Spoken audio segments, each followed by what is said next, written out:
بسم الله الرحمن الرحيم الحمد لله رب العالمين والصلاة والسلام على سيد الأنبياء والمرسلين محمد صلى الله عليه وعلى آله وصحبه وسلم. MashaAllah, Jazakum Allah khair for attending this event. The reason why we're doing this event is because I was recently asked by several students as to what exactly is happening in America, what are the reasons, the historical context, the political context, and more importantly, how should we respond in this situation? How do we here in the UK, what can we do? And what is the prophetic response in such events and such situations? And myself, A, not being from America, and B, not being from the particular community whom is affected by what's happening. Remember that many times when I was interim, I would sit with the likes of Sheikh Jamal and Sheikh Hasan, although he doesn't like being called Sheikh Hasan, but in the Arabic language, anybody over 40, it can be called the Sheikh, so we're okay in that regards. No. But it was just, subhanAllah, the idea that I gained a greater understanding of what it is that the African American people. I got again a greater appreciation as to what is happening over there, and I really understood that I didn't know anything. And after having sat with yourself and Sheikh Jamal, I got a deeper understanding and more of a greater appreciation. So much so that when I was asked a question a few days ago, I realized that it's better that I don't talk about this, but invite the people like yourself to talk about this in light of the verse of the Quran. فَاسْأَلُوا أَهْلَ الذِّكْرِ إِن كُنْتُمْ لَا تَعْلَمُونَ. Ask the people of knowledge if you do not know. And I'm somebody who doesn't know, but you guys do know. Alhamdulillah. So this is what we're trying to do, inshallah. And I know you do know, mashallah. That's why I've asked you to come on here. Sheikh Mustafa will be late as well, but when he comes on, he'll obviously will contribute. So basically, what we're trying to do, and what we want from yourselves, and Jazakallah khair for coming on and giving us time, is us here, the Muslim community in the UK and the general community in the UK. We want to understand what is happening over the pond, because we don't really understand. We want to get a greater, deeper understanding. So we don't come out with things and just say like, oh, what's going on over there. We don't come up with remarks that infuriate and are insulting to people who are over there and are facing the oppression. And I think that a lot of us are guilty of that, and that's due to a lack of knowledge. So I think we both pretty much know at least the main topic of what what we're here for. So perhaps maybe we can just go ahead and just say a few things, and as questions roll in, then we can just go ahead and just kind of address them as we go ahead. For the ISOC, are you guys okay with that? Yes, we'd really appreciate that, inshallah. Thank you. We apologize. Yeah, no, it's not a problem, and these things happen, So, alhamdulillah. So, this is my brother, Hasan Yusuf, from the Bay Area. For those who don't know what the Bay Area means, it is an area of California, Northern California, between San Francisco, Oakland, Berkeley, and quite a few other little areas. But I know most of the more popular areas are San Francisco and Oakland. And these areas, and Imam Hasan comes from an area that is known for its activism. Berkeley is a big area, ex-hippies who wound up making it big in Silicon Valley, and others that weren't. But they live in the area, and they've been very active. They're very strong in activism and really pushing for human rights. which was part of the hippie movement. It wasn't about drugs and stuff. I mean, their movement was about love and peace and peace between people, and not conforming and allowing the government to tell them how they can and should live. Also spawned from that area was the Black Panther movement, the Black Panther Party. And I'm sure you all heard of that particular organization, which was a very strong organization amongst Black people during that time period in the 70s. And so Hasan comes from a very rich background in terms of the environment of activism as well as other things. And so he also had the opportunity to, alhamdulillah, study in Turin. He studied other places. He's also one of the emirs of the Sheikh Jamal that's connected to the beautiful Sheikh Muhammad. Damn, I forgot his last name just that quick. Muhammad Sharif. Muhammad Sharif, I'm so sorry, and did not mean to be disrespectful, but Muhammad Sharif, whom I have a 1,000 levels of respect for what he has done for the inner city community and developing men and helping get them on the right path and stay focused and bless them or help them to become blessed in the area of tasawwuf, in the area of fiqh, in the area of just ilm al-sharia. And so Imam Hasan is one of those people, Amir Hasan is one of those people that reflects all of those things and tries his best to adhere to the sunnah of the Prophet sallallahu alaihi wasallam. So this is my introduction for him. He's a very good brother, and he's someone that I know when I need someone to tell it to me like it is, or as we like to say, as it TI is, and is very straightforward. He has no problems with telling me how it is.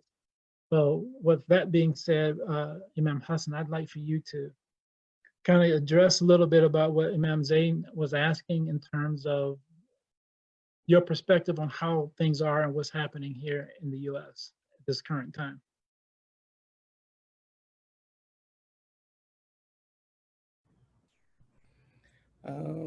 أعوذ بالله من الشيطان الرجيم بسم الله الرحمن الرحيم الحمد لله رب العالمين والصلاة والسلام على سيدنا محمد ختم النبيين وإمام المرسلين. Now, Jazakumullah, we appreciate, in fact, first off, we'd like to thank the Ishaq movement or organization for, for inviting us here. We'd like to thank Sheikh Zane, also Sheikh Zane for the invitation. Brother Jamal is a brother, I consider him one of my teachers, literally. He's one of my teachers. Brother Sheikh Zane is also one of my teachers. He was one of the most diligent students from the West in our time that we spent in Turin. So we took much from him and benefited much from him. I guess one of the things that we can start with is a lot of the criticism that we hear taking place to what's going on here. I have to say that the state of America right now at this moment is probably, it's on fire. America's on fire. This is the most I've ever seen it in the state that it is. Maybe I may be mistaken, but what I see going on in the streets right here, this place is lit on fire for sure. And you see a lot of criticism of what you see going on with the looting. You see a lot of criticism of what you see going on with the destructions of properties. So a lot of times when we're speaking about this issue, we try to give a little backdrop on that to help people understand it in perspective. Because in no way, shape, or form does Islam condone the burning of businesses, the burning of the destructions of property, or anything of such. But we understand its frustration. Anybody who understands the historical continuity of the situation that created what we see taking place can understand it. Not justify it, but can understand it. In fact, Dr. Yusuf Naim Clyde, who was a student of Al-Hajj Malik Shabazz, he appointed him the head of the AAU in the Canada chapter. And he wrote a book called The True Political Philosophy of Malcolm X. And in that book, he was speaking about who the revolutionary actually is.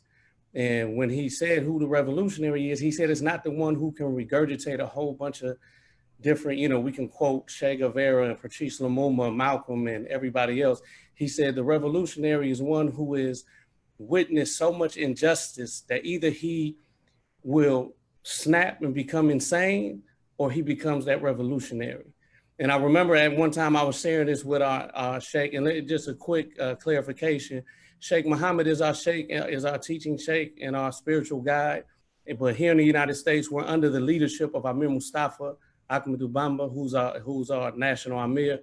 But anyhow, so one of the things that Sheikh Muhammad said to us, he heard me sharing this with a brother before, and he said, Hasan, that's exactly what the revolutionary is. He's the one who takes that energy that you see a lot of people going out here and doing what they're doing in these streets, but he said they direct that energy in the appropriate direction, right? So again, we're not justifying what's taking place in the streets, but we do understand it, and we do know where it's coming from. And I think as Muslims, the onus is on us to put forth we need to be in places where our voice is being heard, so we can show them the Islamic antidotes to the situations that we see. And one of the things is this, but it's not a quick antidote. One of my respected nephews who I love and respect, he has the heart and the vigor of the youth, so he goes out there and he makes things happen, and he protests, and he does all these things. In fact, I have quite a few that do it. But one time we were asked, and this is when the Occupy Oakland was going on, and one time I asked him, I said, why do you go out there and do that? Like, why do you busy yourself and concern yourself with this? And he mentioned to me, he said, I want us to get organized. And I said, organized to do what? And he said, so that we can, create these social political, have some social political pull. And I said, for what? He said, so that we can take control of our own lives. And I say, in what respect? He said, by building institutes and building things that's going to sustain us, and that building these institutes that have control of our lives. I said, what do you think that I do with the work that I'm doing, being self-employed? I said, I'm not working just to be working. I said, I'm working because I'm trying to empower myself so I can empower the people in my sphere of influence. And so I think, the road to what we're trying to accomplish and what we're trying to build is, it's not glamorous, because it's, anything worth having is longevity, and it takes work and dedication to put into having it. But I think, and I don't blame our youth for this, but I understand their anger. I understand their frustration, because I feel a lot of it too. But I just understand to accomplish and do what we need to do is going to take certain avenues. So again, I understand them, and I relate to them, and I support them. But Islamically, I just can't stand by and whatever positions we take, it has to be shackled by the Sharia to make sure that we don't incur Allah's wrath upon us. Inshallah. Could I, mashallah, forgive me, I had some strange reason, the first time I've ever had an issue with my internet. Mashallah, it's probably the barakah of the people watching and speaking, inshallah, probably disrupted the internet. But I just wanted to ask a particular question for us here in the UK. If I start with Sheikh Jamal, what would you like us to know briefly about the historical context of the African-American situation? I know that's a big question, but just give me the main points for us here in the UK, Sheikh Jamal.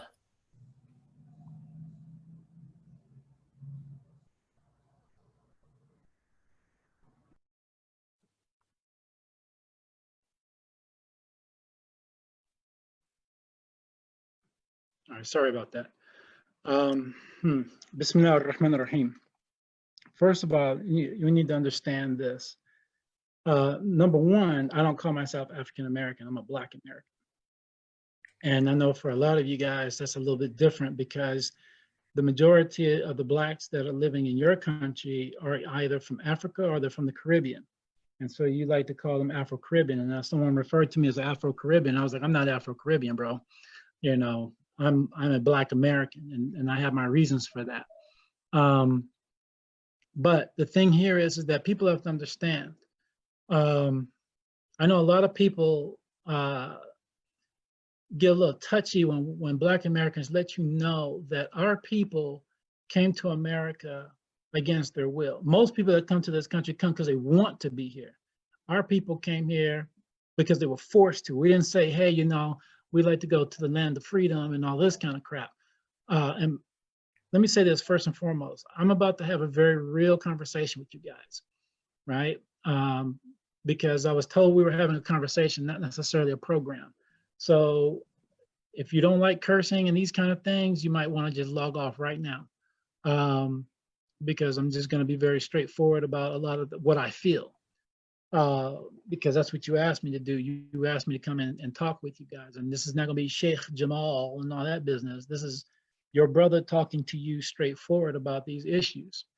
And one of the things you have to keep in mind is, if you're like living in the UK, right, and you are people that can say that I've got relatives in another country, and you know exactly who they are, you know what village you come from, you know exactly the language, you know the generation, you can trace your generations back to whatever, this kind of thing.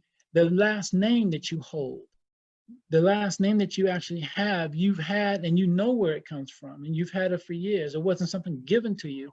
It was something your family has had for years. So honestly, there is no correlation between, say, the Black American experience, right, and that of, say, Pakistanis who came to England and worked in the mine, the mills, and all these kind of things. There is no correlation between us and maybe, say, things that happened in India and that led to your development of your caste system and these kinds of things. No, not at all. None of you were shackled and stacked up on top of each other like sardines in a boat and then shipped across the ocean. You know, a boat ride, a plane ride just from here, from Atlanta to England is 8 hours, sometimes 9. So think about a boat ride, which would take months. And you think about the people stacked up on each other, pissing on each other, crapping on each other, these kind of things. I think there in Liverpool, they used to have the slave trade museum, and they had a boat there. They had an actual replica of a slave ship, and they used to have the smell and everything else. They had to get rid of it because people were throwing up. People couldn't handle walking into that section of that part of the museum because people would actually start throwing up because it was that disgusting. And that's a simulation. So think about what it was like in real life. So when these people are brought over to the United States, and when you see them, you know, coming in as the product, right? We were product, we were commodities, right? We were property, and they tried to use Christianity to validate the enslavement of Black people. They would tell us that we were the sons of Ham. And for those who don't know who the sons of Ham are, these are the children of Noah alayhi salam, in which one of them happened to see Noah when he passed out, laid on the beach. His clothing was drawn up, and he could see like the whites of his thighs, or as the Bible tells us, or the story tells us. I don't believe his thighs are white, personally, but they said that you could see the opening, you could see the lightness of his thighs. And he was looking at it and, quote unquote, had some unpure thoughts about his father. And when his father happened to wake up and see it, he cursed him. And as that result of that curse, Black people are the curse of Ham. Well, the reality is that the people who were cursed by Ham had leprosy. And you know, and anybody knows anything about leprosy knows that the hairs that grow out the sores are blonde hairs. So who really are the sons of Ham? Not Black people, I tell you that. But the point is that this is what they use to try to establish their dominance over Black people and justify it, until Black people started learning the Bible and started saying, well, how are we all brothers under God, but yet you treat us the way we do? Now you got a problem. And that's where white consciousness started kind of kicking in, because they couldn't justify, when presented with questions like this, how can you justify selling people? But because we were again, the product, the commodity, we had to be broken down, right? We had, and especially the Black male, right? Especially the Black male. We are the threat, right? Why? And I'm just look at it like this. Look at most television programs, right? when you see shows like 90210 or these other little shows, usually they'll introduce a Black woman, right? Why? Because a Black woman is not that threatening. Because a white man can still date a Black woman, and from that perspective, it's a point of view of power, because that man still dominates, whether it's his own women or everybody else's women, he still dominates, and there's a power thing there. So being with a Black woman is fine. But if you see a Black guy coming in, oh, that's a bit of a threat, because why? Now he has dominance over other women, white, Black, and otherwise. So the thing is, the Black man had to be emasculated in order to control him. So there are a lot of things here. There's a whole lot of things here, but I'm giving you a foundational understanding of what we're up against, because these people that they spent years trying to docilize and emasculate and beat down, and a man gets married, a slave gets married to a woman, but the slave master takes that man's wife and then rapes her, has sex with her, whatever the case may be, and then gives it back to her. It's like, yeah, nigga, I'm in control, and you need to understand your place with me. Well, even in 2020, we still have people with that mentality. Hey, nigga, you need to understand your place. And now you're starting to see more Black men doing more things and Black women doing more things. And then now we have an inset, we have an influx of foreign people here now. So now you've got Indian people, Pakistani people, Arab people, you got Latinos, you got Asian people. And in American, when we say Asian, we mean like Chinese, Japanese. We don't really consider Indians and Pakistanis, Bangladeshis, Sri Lankans as Asian. So we just call you Pakistani, Indian, Asian. I mean, Pakistani, Bangladeshi, Sri Lankan, that kind of thing. We don't really say Asians and include Indian people. But anyways, so the thing here is that as these people are coming in, it's like, well, wait a minute, now they're being faced with another situation, understanding that there are more people of color than themselves, and they don't like that. But they don't like the fact that the product is now becoming the competition. They don't like the fact that the commodity that they once had is now looking them in the eyes and saying, not only am I equal to you, but actually in some cases, I'm better than you. And they don't like that. And so their way, because like we created a whole town. If you ever heard the Black Wall Street in Oklahoma, we had our own towns, had our own businesses, doing our own thing, developing our own schools. We were doing well, people were wealthy. And the white people didn't like it. And they went in there and they shot up everybody, killed people, burned the whole city, the whole town down. Rosewood in Florida, same thing. Black middle-class people, wealthy Black people, just doing their own thing, having their own businesses, their own everything, staying out the way, not being part of the problem, but white people didn't like it, So they went in and destroyed it. This is what we're up against. So when people like come to the United States, I'm like, well, my grandparents came here and they had nothing, and they made themselves, and I don't want to hear that garbage. If you have a country that you can relate to, you can resort back to, you got a last name that you know where it comes from, it wasn't given to you. If you got a family in another country that's been there for generations, you can't talk to me and say that, and try and draw some comparisons or try and say, well, Black people can do it and they can pick it up. No, it's not that simple. And it's not that easy. It is not that easy for us. So now we come to a situation where, again, it's an issue of authority and power.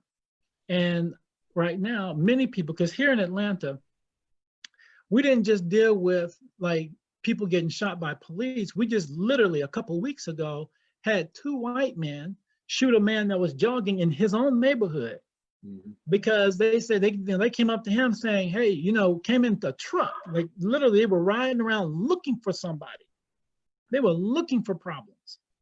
And then they see this Black man running, and because he didn't comply to their commands, guy jumps out the truck and tries to go toe to toe with him, this man's son. Well, when he saw the Black man was beating the hell out of his son, he pulls out the shotgun. Then when the brother looks and tries to make a move, he gets shot numerous times, right? And so that's supposed to be justified? That's supposed to be justifiable killing? You see what I'm saying? Because why? What were you out there rolling around for? Because you were looking for someone to hurt, specifically someone Black. And this is how it is. Here in Georgia, I live in the deep South. I may live in Atlanta, you hear the city and movies about Atlanta, the rappers are from Atlanta and all that stuff. But the reality is that I'm still in the South. And in the South, you know, we got people here who grew up with hunting. They grew up with guns. There's a strong gun culture here in the South. Heck, I've got mine. I've got my weapons, and you have to. You got to protect your household. You got to protect your family. You got to protect yourself. You got to protect your neighbors. You got to protect your community. There's no way Brother Hasan's coming to Atlanta, Georgia, and I'm not going to take full responsibility for protecting my guests. As a Muslim, I couldn't even do that. So the thing is that this is where I live. This is our reality. And when you say, oh, we shouldn't have guns, no, get out of here with that mess. We have it. And even if we didn't, it'd still be something else. Even in your own country, you guys like using knives, which is more brutal as far as I'm concerned, because you got to get up close and stab. And if it ain't stabbing, you're getting beat in the head. I remember a gay guy got beat up, tied up with barbed wire, and thrown around in Scotland. So you guys are just as brutal, if not more so than we are. With a gun this distance, you guys got to get up close. So it's not about guns and gun violence. It's about the fact that the people who have enough hate in their hearts that they want to hurt Black people and other people of color. Now, and don't be Jewish, because you know you're not considered white. I don't care how pale skin you are. You're not considered white. In some cases, Italians are on the same boat. But bottom line is, and Imam Hasan can give you some more, but my thing is that we're coming from a point of view of where people look at us as being subpar. Even in our Constitution that everybody talks about, as Americans, we are, as Black people, we're only considered 3/4 of a human being. And that's in the books. That's not something we're making up or what we're talking about. That's in the books. That Black people are only considered to be 3/4 of a human being. And they did that because why? They didn't want, if there were too many Blacks being able to vote, right? Then it would overpower things in the Confederacy, meaning the South, wouldn't be able to win the things that they wanted. So, or I'm sorry, the North didn't want the South to have more votes, because then the North would lose out, because these Black people would have been able to help the Southern states get more laws passed. And so therefore they automatically, this is the North, who supposedly fought for the Black people. So they basically said, no, Black people only count as 3/4 of a human being. So that's how that goes. And then even after Abraham Lincoln signed the Emancipation Proclamation, we were promised 40 acres and a mule. We ain't seen that 40 acres and a mule. We're still due in old reparations. We're quick to give Jewish people their money. We were quick to make other countries give Jewish people, like Germany and Switzerland and a couple other places, they had to pay Jewish people reparations, but yet we as Black people have been waiting, have been promised something we're never going to see. But then they promised the Native Americans a lot of stuff too, and they haven't given them any. So I'm trying to talk fast because there's a lot, but I don't want to take up all the time. Jazakallah khair. Sidi Hasan, if you can provide what you would like us to know here about the historical situation. Again, the main points, because there's a lot to get through, and you know there's a lot I want to get through this evening, and also allow people to ask questions, inshallah. But yeah, just give us the take-home message for us in the UK, the historical aspects that we need to know. Well, I think that one of the things that's worth mentioning is that some of the historians, meaning from our people, one of the ways that they have critiqued the civil rights movement, they say that there's 3 ways that we failed in regards to that. And that is, one, that we failed to build institutions that outlast us. We equated equality with legislation. And then 3, that we fought to give our money away to them, right? Where before when they wouldn't allow us in our barbershops, they wouldn't allow us in their stores, right? It forced us to create this economic community within between ourselves. But then when we assimilated into the greater, larger society, then we sent our money out, right? So one of the things that we need to be doing, especially as African American Muslims, that we need to do, we need to build these type of institutes that are going to push these type of institutes where we have control of the entities that govern our lives. We need to be having our own schools. In fact, if you look, one of the things that's kind of going under the current, if you look at what's taking place, you know, when Sheikh Jamal and Brother Mustafa, and us who are around that same time, when you wanted to study Islamic knowledge at one point, we had to go to certain people, right? You had to go. Now, a lot of people who came up under these people, they're students, right? Now have schools and have institutes, right? Where we're educating our own. And so there's kind of this undercurrent. If you look at what Sheikh Abdul Karim is doing in Detroit, Michigan with Dar Rahma, if you look at what what Sheikh Jamal is doing, not necessarily within the confines of an institute, but the way that he operates with the brothers there in Atlanta. If you look at what Imam Amin Muhammad is doing in New Jersey, if you look at what Imam Hamza Abdul Malik is doing in Memphis, Tennessee, with the Mi'raj Project, right, which one of my sons actually attends. But it's a project that specifically takes inner city youth, gives them, and is a HIFS program. It's a HIFS/leadership program. And one of the things that we want to do is that we want our children to take hold of this, and we want to put our support behind them, right? Because this thing had a lot of times when you see our leadership here, let me say this, when you see the leadership, the African American leadership in America, I can say it's in Oakland, but I see it across the states, is that a lot of times that the imams, their positions are predicated upon, as also directly connected to their means of support and financial situation.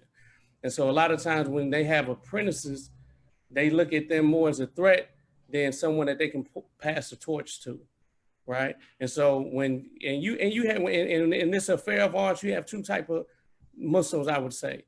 You have the Muslims, just like in the civil rights discussion, you have those who are violent and you have those who have non-violent. If you hear them talk, you can clearly see what side of the spectrum they're on, even if they're not talking about the subject. Whereas Muslims, you have those people who are Jamaat orientated. And if you're not Jamaat orientated, then you're kind of like nominally Muslim, right? There's no accountability to anything. And so those of us who think like this, we're not threatened because this is something that's bigger than us. And we're trying to take our children, we're trying to put them in positions so that this thing can go forward, so it can have longevity, so we can build those very things that we're talking about that's going to make us sustainable.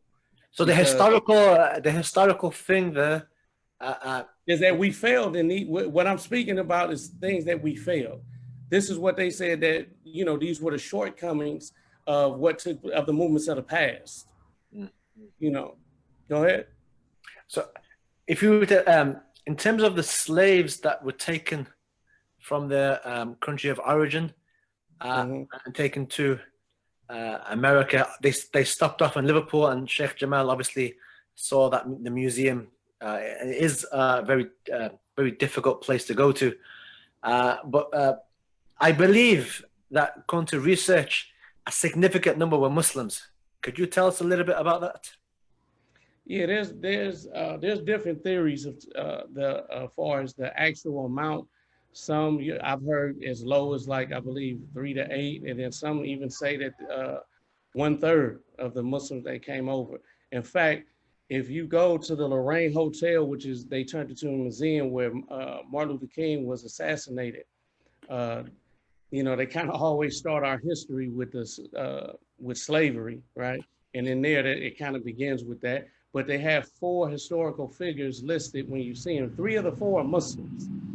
You know, some of the only autobiographies that they have, and I don't say slaves, I say enslaved Africans, because we're not a slave people, right? This is something that happened to us in history. But nonetheless, you know, in fact, if you look at that, a lot of the uprising and rebellions that took place actually took place at the hands of the Muslims, because when the tribes came over, a lot of the tribes they couldn't speak to one another. They didn't speak each other's native tongues. But those who were Muslims, they were able to utilize the Arabic, and so they were able to communicate with each other. So a lot of times they were in positions of leadership in these rebellions, right? A lot of times they were the ones who headed these armed resistance. In fact, and if you look at some of the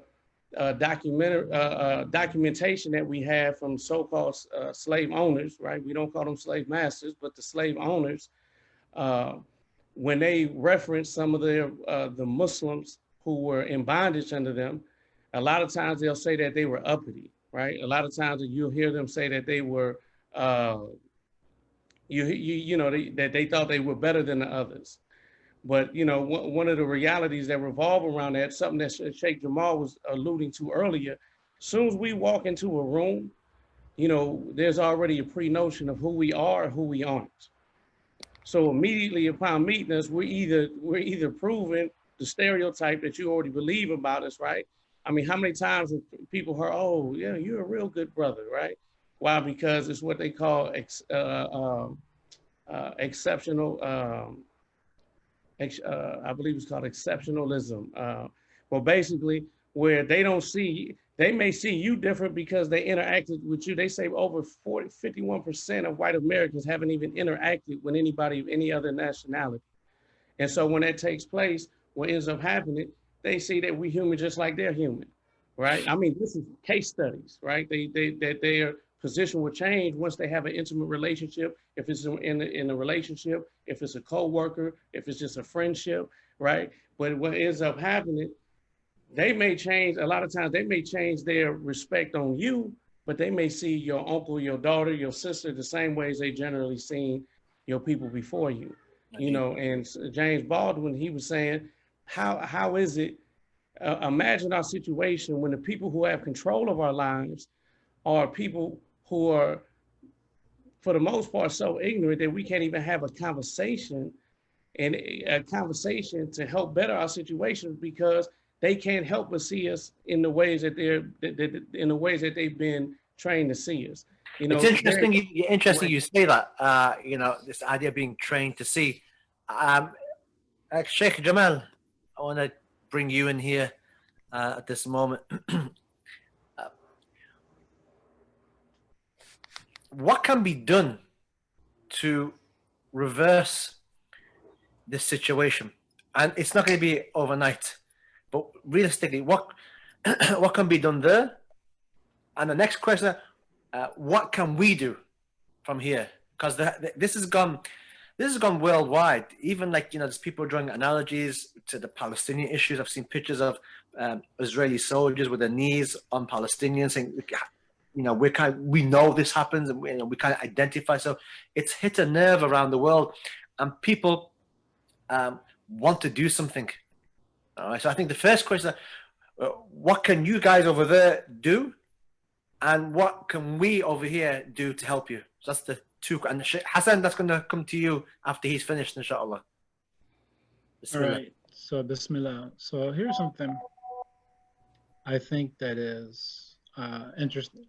It's an interesting question. And first, I'm going to say this. I want everyone to understand, like, about myself. I'm not from the hood.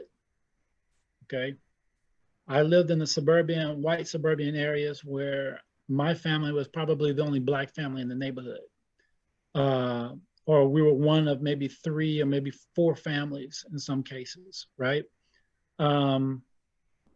So, like, for people who kind of grew up, as Imam Hasan was just talking about, how some white people have never had any kind of interaction with another group of people outside of themselves. Well, there are black people in the same boat, because there's some people who live, like, black people live in black neighborhoods, or predominantly black neighborhoods.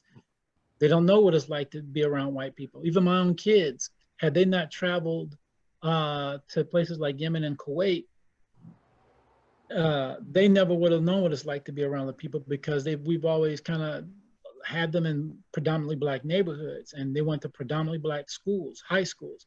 It wasn't, my oldest son didn't really have an interaction with white people until he went to outside, seeing a few white Muslims here and there. Really didn't have a real serious interaction with white people until he got into university. And his roommate was white. And so, yeah, that was a whole like eye-awakening experience for him. So I'm saying that to say that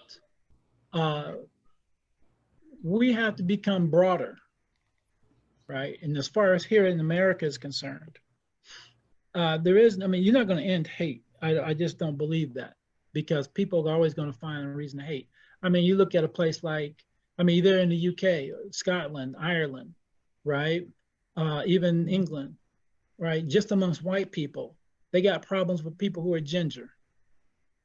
Why do you have a problem with a redheaded person? What's wrong with a redheaded person? I think redheaded people are beautiful, actually. Personally, that's me personally, right? There's beauty in that fiery red hair. I like that. But why is it that white people have a problem with their own people? The Indians, Pakistanis. You get a dark-skinned Pakistani, have them try and marry a light-skinned Pakistani woman. Not gonna happen. Or very rare. Likewise within the Indian community, because the caste system is too strong. Why is that? Why is it that you have these levels? Why do you have these problems amongst Arabs? You're Yemeni, well, you're from the north or from the south, because the southern ones are darker than the northern ones, right? You go into Saudi Arabia, well, they think their doo-doo doesn't stink. Amongst all the other Arabs, I don't care where you come from, you're part of the Khalij, oh man, that's it. You're from the Gulf, oh, that means money, it means power, it means status. So when you come into places like Syria or Jordan, you're like, you think you're king. And you're not. So the thing is about the issue of trying to feel the disease in the heart that deals with people wanting to be better than other people is something that will probably always exist. Because we have not, as a spiritual people, we have, and I'm talking about everybody, Bani Adam, we have not renounced the dunya. We're not people of the hereafter. And for what it's worth, we're not people completely of Allah. Because if we were people of Allah, then we would recognize that your color makes no difference. On the day of judgment, Allah, and nowhere in my study, correct me if I'm wrong, but nowhere in my studies have I read one hadith or came across one ayah of Quran where Allah subhanahu wa ta'ala is going to ask us, how great of a black guy were you? How great of a white person were you? How great of an Arab, Pakistani, Indian, Asian person, whatever. Allah's not going to ask you how great you were as far as how well you treated your own people. That's not going to be a question.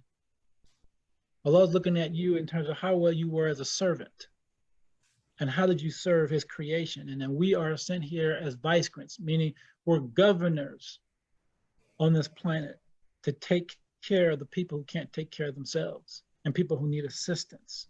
That's what this deen is about, helping people to elevate and become higher and stronger. So we haven't really gathered that. Now, having said that though, it still doesn't mean we don't try. And we do need to try. And part of that, based on what Imam Hasan was just talking about, is we have to have dialogue. One, we have to be able to talk to each other and not be afraid to ask questions because we're worried about being offensive. And in the same breath, we can't worry about being offended when we're asked certain questions, right? Especially if they're being sincere. Now, if a person's just being a jerk, you're just being an asshole, well, that's something different. But if you're being someone that is genuine in your questioning, well, there's no harm there, right? That's another thing. We have to be able to talk and then have the hard conversations and understand that some things you're just not going to know the answers for, and not be afraid to say, I don't know. And then also recognize that you only come from your own personal experience. And everyone's experience is different, and it's not, and we cannot belittle another person's experience. Like a white person grew up in the neighborhood and it's like, oh, the police are great, man. They do all these wonderful things. but you've never been stopped by the police before. You've never been harassed by the police before. I have. I mean, me personally, I have. Could you shed some light, give us an example before you continue? I mean, it's just that. I mean, I'm walking down the street one time in my suburban neighborhood, and I used to go to an inner city school though. I didn't go to school in the suburbs at that time. Police comes riding by, woo, jumps out the car. Hey, what are you doing here? And looking like he was angry. What are you doing here? I said, I live here. Where do you live? Told him where I lived. He was like, well, why are you not in school? You know what I mean? Alhamdulillah, in that particular situation, it wasn't so bad. I was like, I don't go to school here. I go to school in the city. We're on a break right now. You know, he said a few choice things and then got in the car and left. Alhamdulillah, that was easy. But I've had situations where I've had to get on my hands and knees I don't want to talk about. I've had to get down on the ground. I've been handcuffed. I've been put in the backseat of a car, thrown in the backseat of a car. Those things have happened. So my thing is that it's not easy, but again, there has to be a conversation. In our country too, we have to get to a point where white people have to stop trying to ignore what's happening. And the white people have to also take accountability for their people. Why do you think that hasn't happened? Because it's not in their faces. I mean, it's like, why do we, why is it that, there was like no concern about drugs, in the Black community for long, people dying of drugs and losing their lives and families and everything else due to drugs in the Black community, but it wasn't a problem until it hit the white community. In other words, when it affected them, that's when they got involved. So as long as it's not affecting you, there's no reason for you to be involved. But my thing is, as a human being, this should affect you. Just from a simple point of humanity, this should affect you. And it should be something that causes you to say this is wrong and be able to speak out that when you see wrong. Now, to answer the last question, what can you do? All right. Well, the first thing we were told by the Prophet ﷺ that if you see it wrong, right, you change it with your hand. You get out there and do something, right? And if you can't do that, change it with your tongue. And if you can't do that, then you hate it in your heart, and that's the weakest form of iman. So in other words, speaking out and acting and trying to deter what is wrong is an act of iman, right? So that being the case, your iman is being tested. Our iman is being tested right now.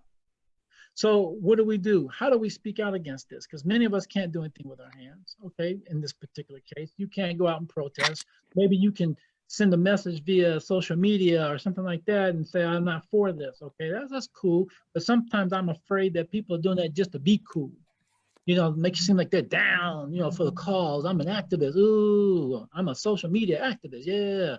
Well, let me tell you one thing that you guys can really start doing and stop doing. And that is perpetuating the stereotypes. What do I mean by that?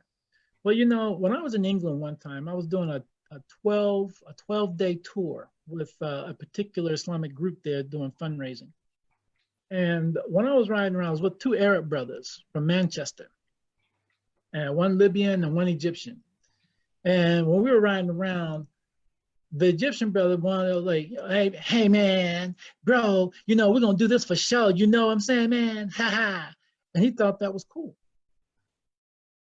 So he'd been watching all the rap videos and watching reality television programs. And, I said, why are you talking like this? This is my American accent, brother. Yeah, man, because we got to be down. You know what it is? You know what I'm saying? I'm going to be straight, and talking like this. I'm like, bro, do you hear me talking like that?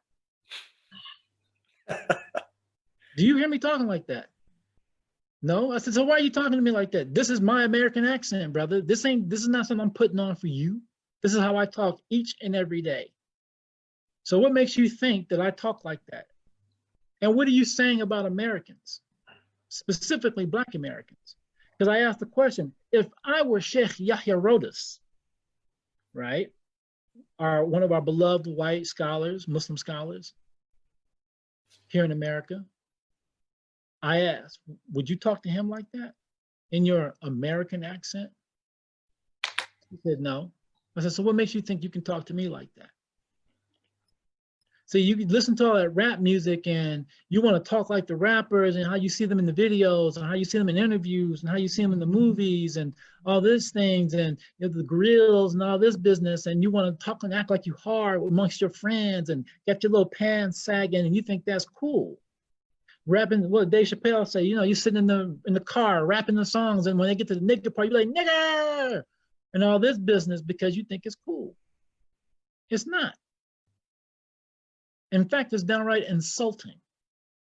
I think Imam Hasan was telling me, even in Tareem, I think it was one of the Australian brothers, came up to him and said some really out-of-pocket stuff because, he thought it was cool because he thought he could.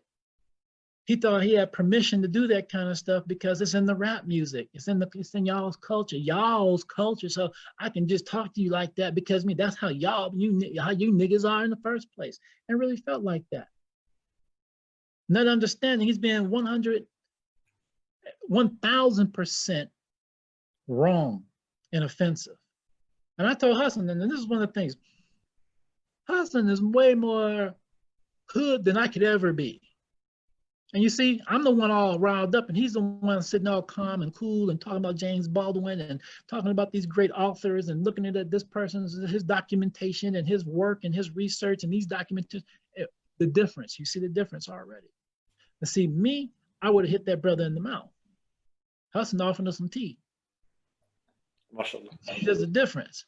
I would have hit that brother in the mouth and told him to get the bleep out of my house. You would never talk to me like that. You see what I'm saying? But then too, I guess, I don't know, maybe I'm older and maybe I just gone through a lot more crap, and maybe I'm just at a boiling point with my life and the things that have happened, and I just don't have a tolerance for that. I remember being in the pool.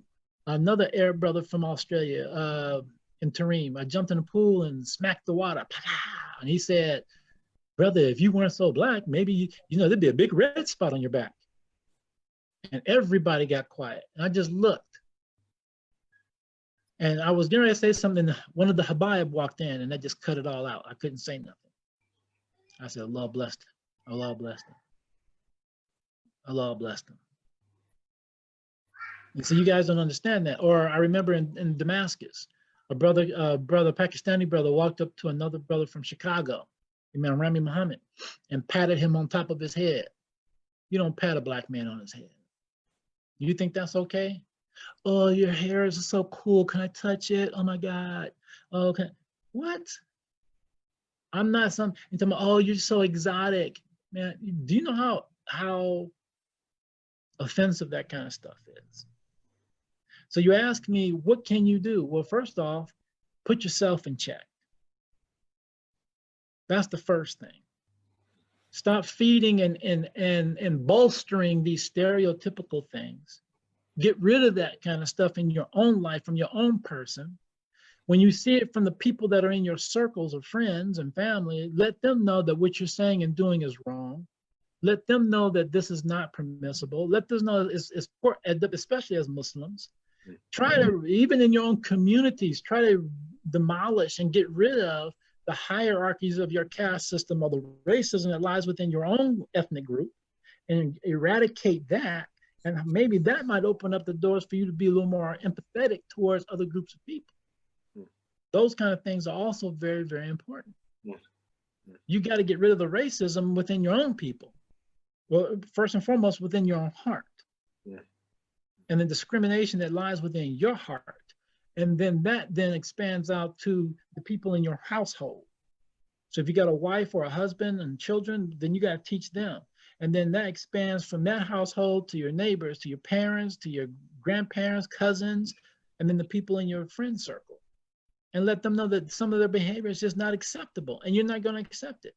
I mean, even for myself, and I was telling you, Imam Zane, with this epidemic going on, forget the aspects of police brutality, because that's actually been going on since ever in this country. It's not new. It's just that we can catch it on video now and put it on social media. But aside from that, just this coronavirus business, right? I've had to cut off a lot of people because I've seen how reckless people are. still wanting to run around, still trying to hang out, don't want to social distance, don't want to wear masks, don't want to keep themselves covered up properly, still trying to just live life normally. No, this is not that time. So I've already had to cut people off because you're reckless. And likewise, when you start cutting people off because of their racism, because of their prejudices, then then people have to start reevaluating certain things. That's how it begins. And that's what has to happen in my country, amongst the white community, amongst the Arab community, amongst the African community, amongst the Black American community, amongst the Latino community, amongst the Asian community. It has to happen all the way around if we really want to see change. Barakallah fiqh.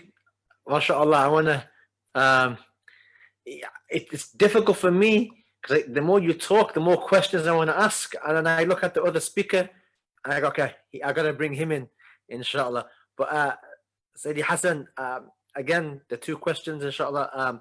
What can you guys do over there? And what can we do over here?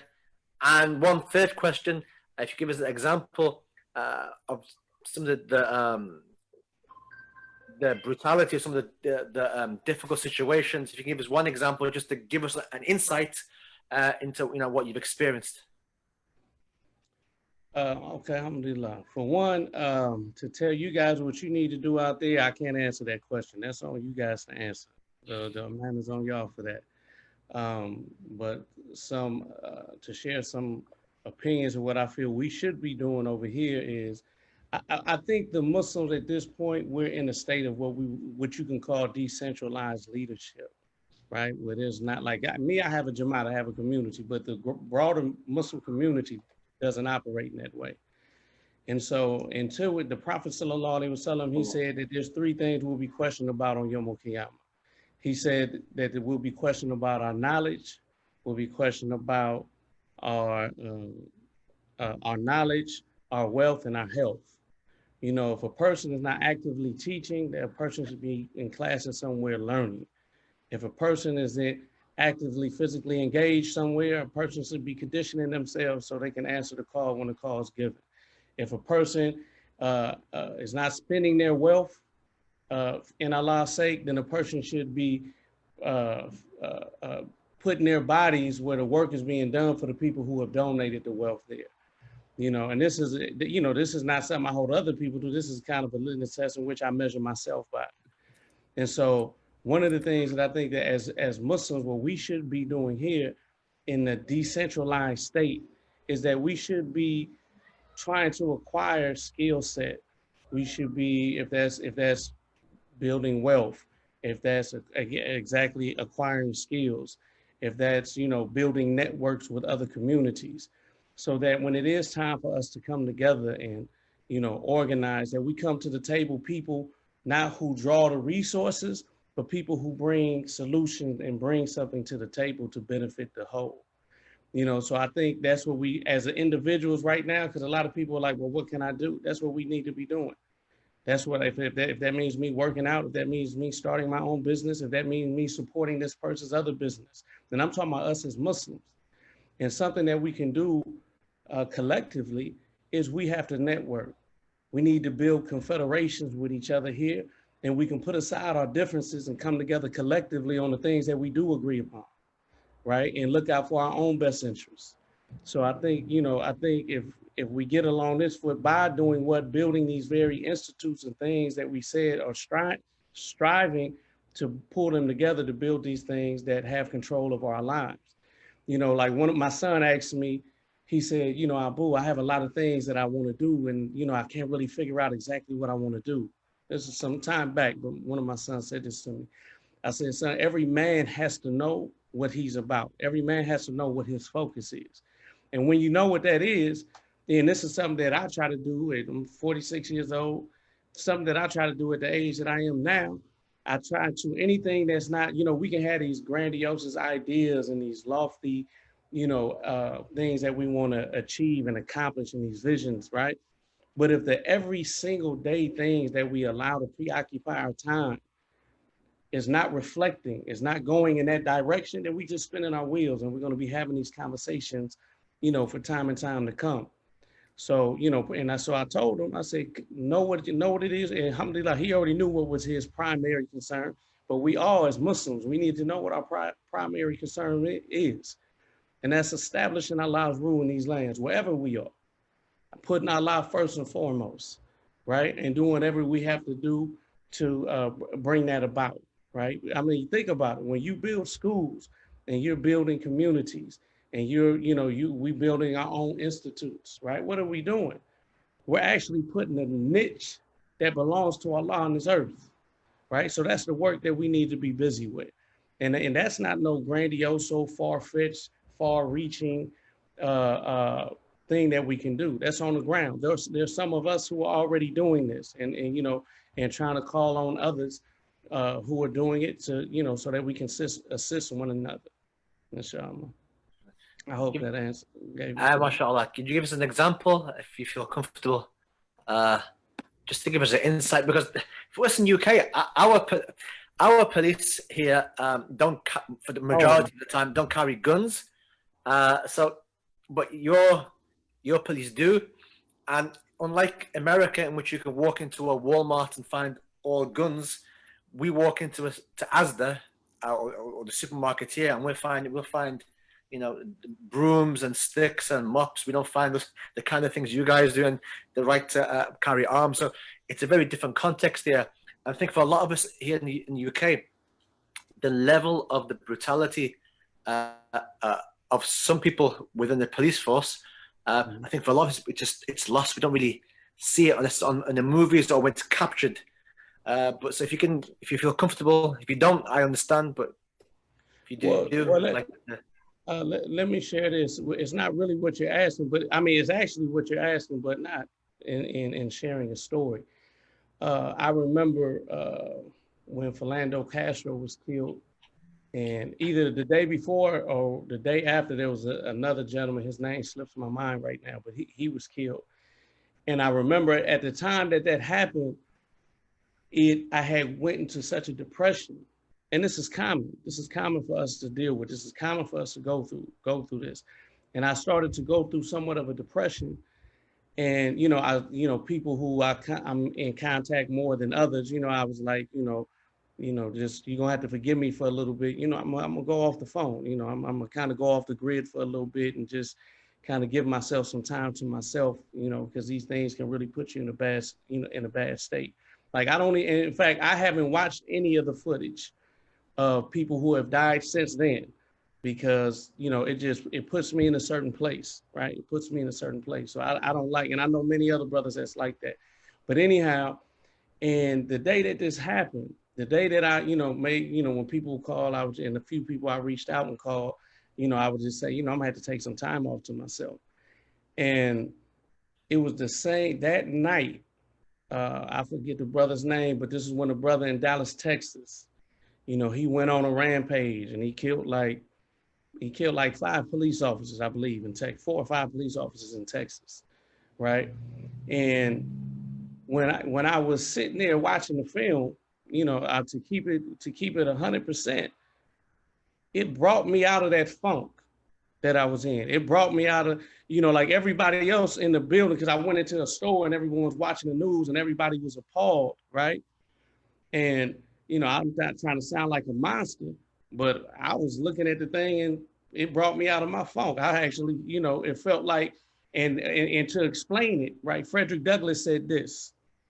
He said, because Frederick Douglass, if you read his autobiography, he talks about when he was sent to a plantation specifically for people who were trained in breaking enslaved Africans that were rebellious, that wouldn't listen, that would stare their owner in the eye or whatnot, right? And he was sent to one of these places.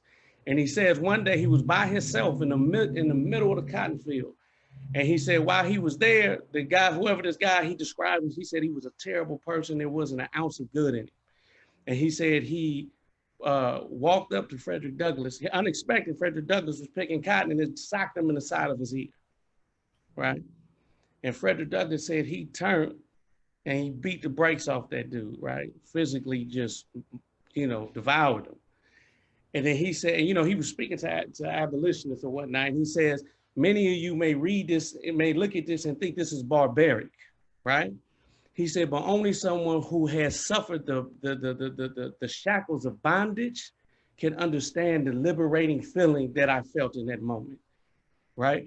And the people can say, oh, well, how can you feel that way about it? We're not justifying anything. These are realities that we live.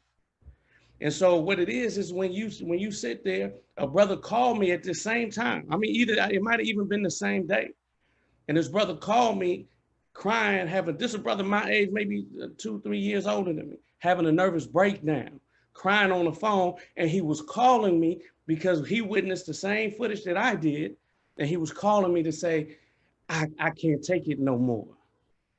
He said, I don't want to be here no more. He said, I'm calling you, Hasan, to tell you that I love you. And that's it. You're going to see it on the news.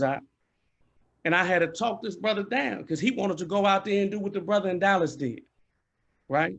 And I can honestly say, Allah knows is my witness. This ain't the only time I had to talk a brother from wanting to take that type of route. But a person can say, again, what's his name? James Baldwin say, he said to be African-American and even semi-conscious, a Negro in this society is almost to walk around in a state of rage all the time, right? So when we see it, we can relate to it. And a person said, yeah, but how can you justify? No, what do you think tyranny and oppression breeds? You think it breeds a healthy psychology? So no, I don't criticize and I don't blame and I don't fault my brothers who out here who may be demonstrating themselves in a way that we as Muslims don't. And I even can understand our young Muslims who are out there putting in work a certain type of way. I don't really even criticize them a certain way, right? But because I understand it. But I think the onus and the amana and the responsibility on us as Muslims, right, is to show what is the prophetic remedy to the social ills that we have. And I don't want you to answer that question now because let me say this. A person who I highly admire, right? He said this. He said, this is a person who, he's one of the pioneers. He's one of the respected brothers who done put it down. I don't know if he would want me to mention him, so I'm not gonna mention his name. But he said, people always say, what's the struggle, right? Is the struggle this? The struggle is that? He said, the struggle is nothing more than the situation that Allah puts in front of you. And the amana is on us to respond how Allah and his messenger see fit. That's the struggle, right? So it's not about me trying to, or any of us trying to fulfill some macho bravo type of, be down. No, but if you're in a situation and your expression of Islam doesn't give an answer to the things that we're dealing with, then that's a problem. I can't respect that. And don't expect our youngsters to neither, Inshallah, afwan. MashaAllah. Okay, well, Sheikh Jamal, it's a question for you, and I believe that you have touched on it, but and obviously Sheikh Hasan has touched on it as well. But if you could give us a summary of what should be the Muslims' response right now. Do we go out and protest? If we go out and protest, how do we protest? Some people are someone was justifying the looting, but I think this is the only way that they are going to listen to us. If we protest quietly, no one's going to listen. But as soon as we start tearing up things, then they're going to listen. As soon as you start smashing the stores, smashing the windows, and causing some damage and hitting them where it hurts, then they're going to listen, and then they're going to perhaps want to change.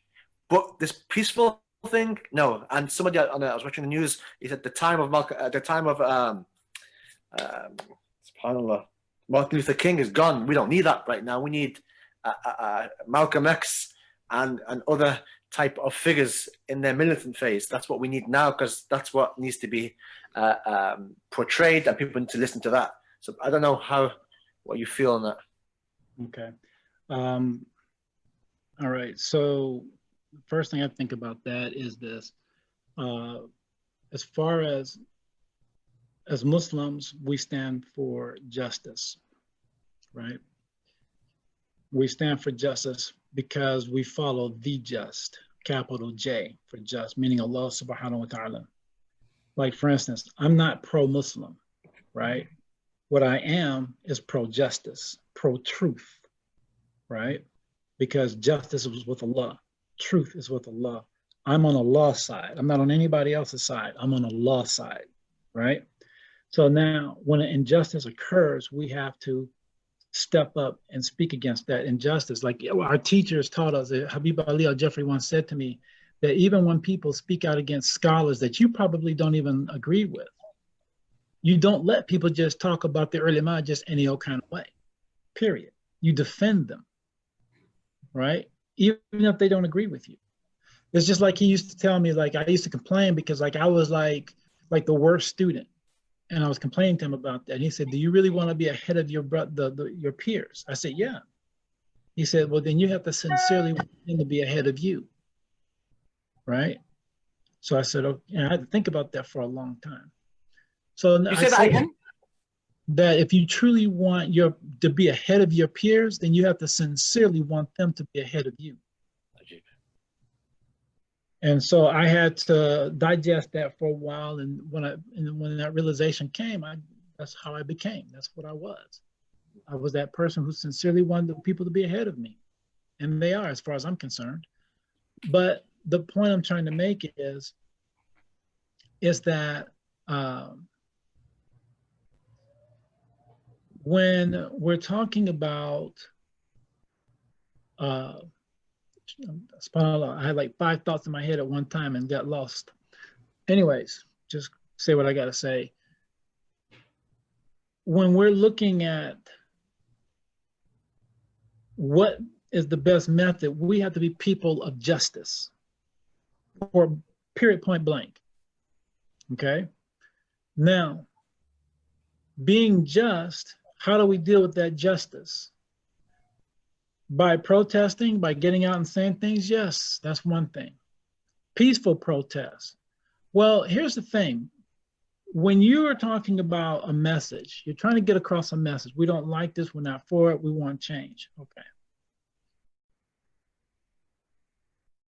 When you start doing stupid stuff, like rioting, you change the narrative. And in fact, what happens is you lose control. You lose the power of the movement. Why do I say this? All right, let me put it to you like this. There was a man here in America whose business was going under because of the pandemic. He was losing, he had to fire people. He couldn't pay his bills. He was losing his shop. He was about to go bankrupt, okay? Well, when the riots started, his business was ransacked, burned up, equipment messed up, everything. And his insurance basically put him well above the red. Okay? So he went from a state where he was about to lose everything. Now this man's got surplus of money based on insurance. Now the question is, did people really riot? Did people really tear up his shop? Right? We already know that through these protests, there have been provocateurs, undercover cops, anarchists, other white supremacist groups coming out there trying to start stuff. Right? Why? Because they want to change the narrative. Because now it's no longer about the power of the movement has been taken away and overshadowed by what? The riots. You see what I'm saying? Like Colin Kaepernick took a knee during the national anthem at American football match, only because he couldn't stand for a country or a flag or an anthem that is in support of police brutality, that does not check itself and does not address the inequalities, the injustice that is going on to and instituted against other American people. It's a farce. It's a lie. So I can't stand for that. So he kneels peacefully, and look at all the noise that's happened because of Colin Kaepernick. Now, the thing about it was somebody came in and changed the narrative. Oh, it's against our first responders. Oh, it's against the military. Oh, it's against this. So now everybody's saying, oh, see, he's against America. Oh, he hates America. Oh, he hates this. No, he was bringing in light to the subject of police brutality, which we're talking about again, for which he chose to do things peacefully. But powers that be changed the narrative. And now the power of his movement, I mean, people tried to keep it and revive it and keep it moving. But the reality is that it's been overshadowed by most Americans, and the people that really need to hear it and understand it and listen and try to make action as a result of what was done are now focused on the wrong thing. So again, when you start rioting, again, it's another way to take away the power of the movement. So in one way, okay, you're saying violence, you know, that's the only way they're going to hear us, because you start tearing stuff up. But then the problem is then you're tearing up businesses and destroying the resources that the people in your own communities actually need. So you're going around tearing up stuff in your own neighborhoods, and that makes no sense. Because the people that lose out are the people in your community. So you've just looted, and then tomorrow morning you need some milk for your baby. Well, you can't get your baby milk because you tore the street up. You tore the shop up last night. You've got no water. You can't go purchase water now because you just tore up and you burned down the shop, the corner store that would have provided you with the resources that were needed for the community. And so therefore, you're just destroying things, and again, resources that your community actually needs. So rioting doesn't really help out. Two, when you start rioting, not only does it change the narrative, but what it also does is it also means, again, because we're talking about power, you lose power. And when you lose power, you can be controlled. You understand? Mm-hmm. Because people now can control you.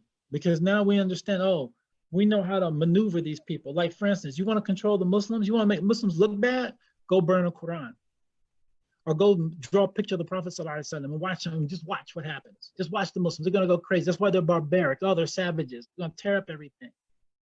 They don't have an intelligent nor academic response to these things that are happening. No, they're not civilized. Let's watch. Happens every time.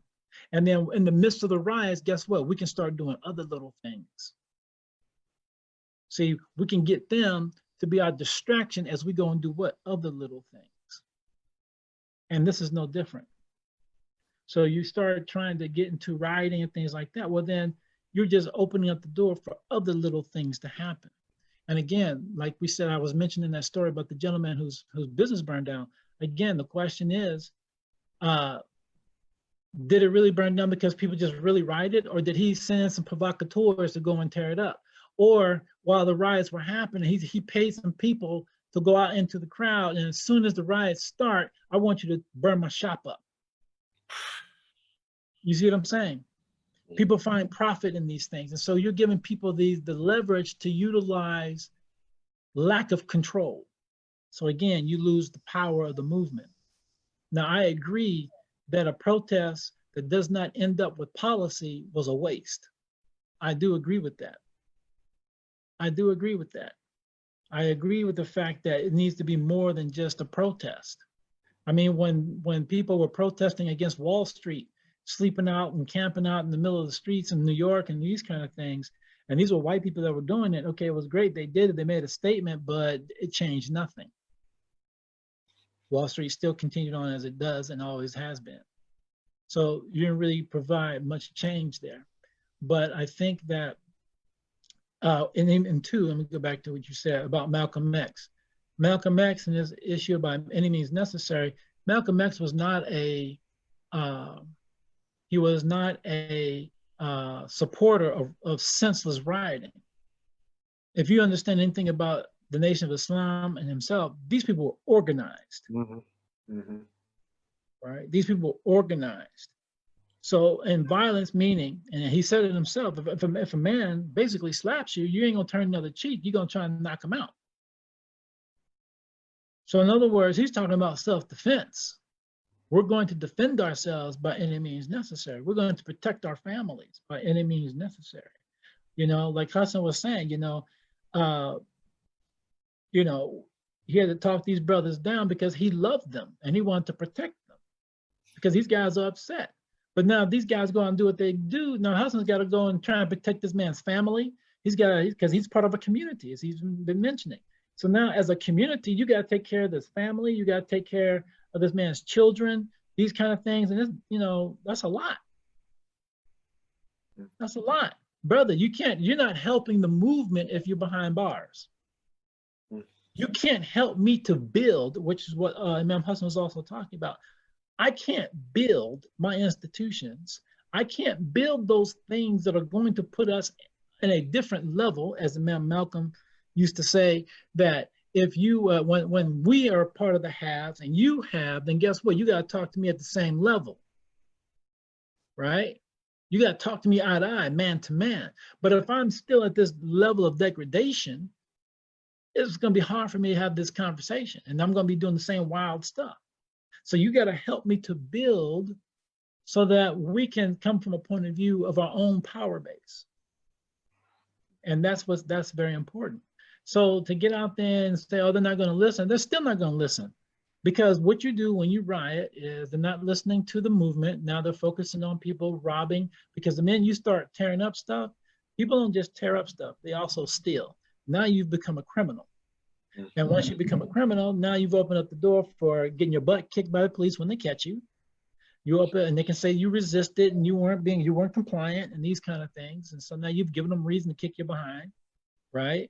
And and then you probably got a record now for not only just destroying property, but you're going to jail because you were stealing. And so now that leads to a whole nother level a whole nother string of events that we're trying to avoid, or we're trying to get rid of, in terms of how our system is just unjust. Now you've become a part of the system, and that's not what we want. We don't want more people becoming part of the system. And I need to say this too, for people who wish to protest. I mean, go out there and protest. Let your voices be heard. Let your voices be heard. But don't do it just because it's a novelty, right? I was watching the news the other day, and these white girls got arrested, right? And then when they got free, they came out jumping. Oh, they were jumping and grabbing on. It's like, yeah, we did it. It's like to say we're legit now because we went to jail. I protested. I went to jail. Oh, I'm legit. I'm a real activist now. You know what I mean? Like it's a faddish thing. Like, like you got some street credibility because you wound up going to jail for a protest. I mean, did you do it because you were sincere about what your movement was about, what you believe in, and ideology? Because this is not a game. This is not a game. We're talking about the development of people's lives. We're talking about the development of a country, a development of a people, right? So this is not a game. So I don't want people, if you feel the need to protest, protest. You need to speak out on social media, speak out on social media, but be sincere about what you're doing. Be sincere. That's all I say. And don't use this as an excuse because, oh, I don't like Brother Muhammad's shop. I've never liked Brother Muhammad, so I'm going to use this right as a means to go down there and tear his store up. Or I'm going to use it as a means to mess up his building, or, Saeed just got this brand new BMW and, he's been flossing a little bit too much and I don't like his arrogance. I'm going to go tear his car up, literally because you're jealous because you don't have a BMW, or you don't like the way he's doing things. And so now you want to tear it up. You see, people have ulterior motives. So we have to be smart. We have to be in control. And we cannot allow our power, the power of the movement, to be taken, period.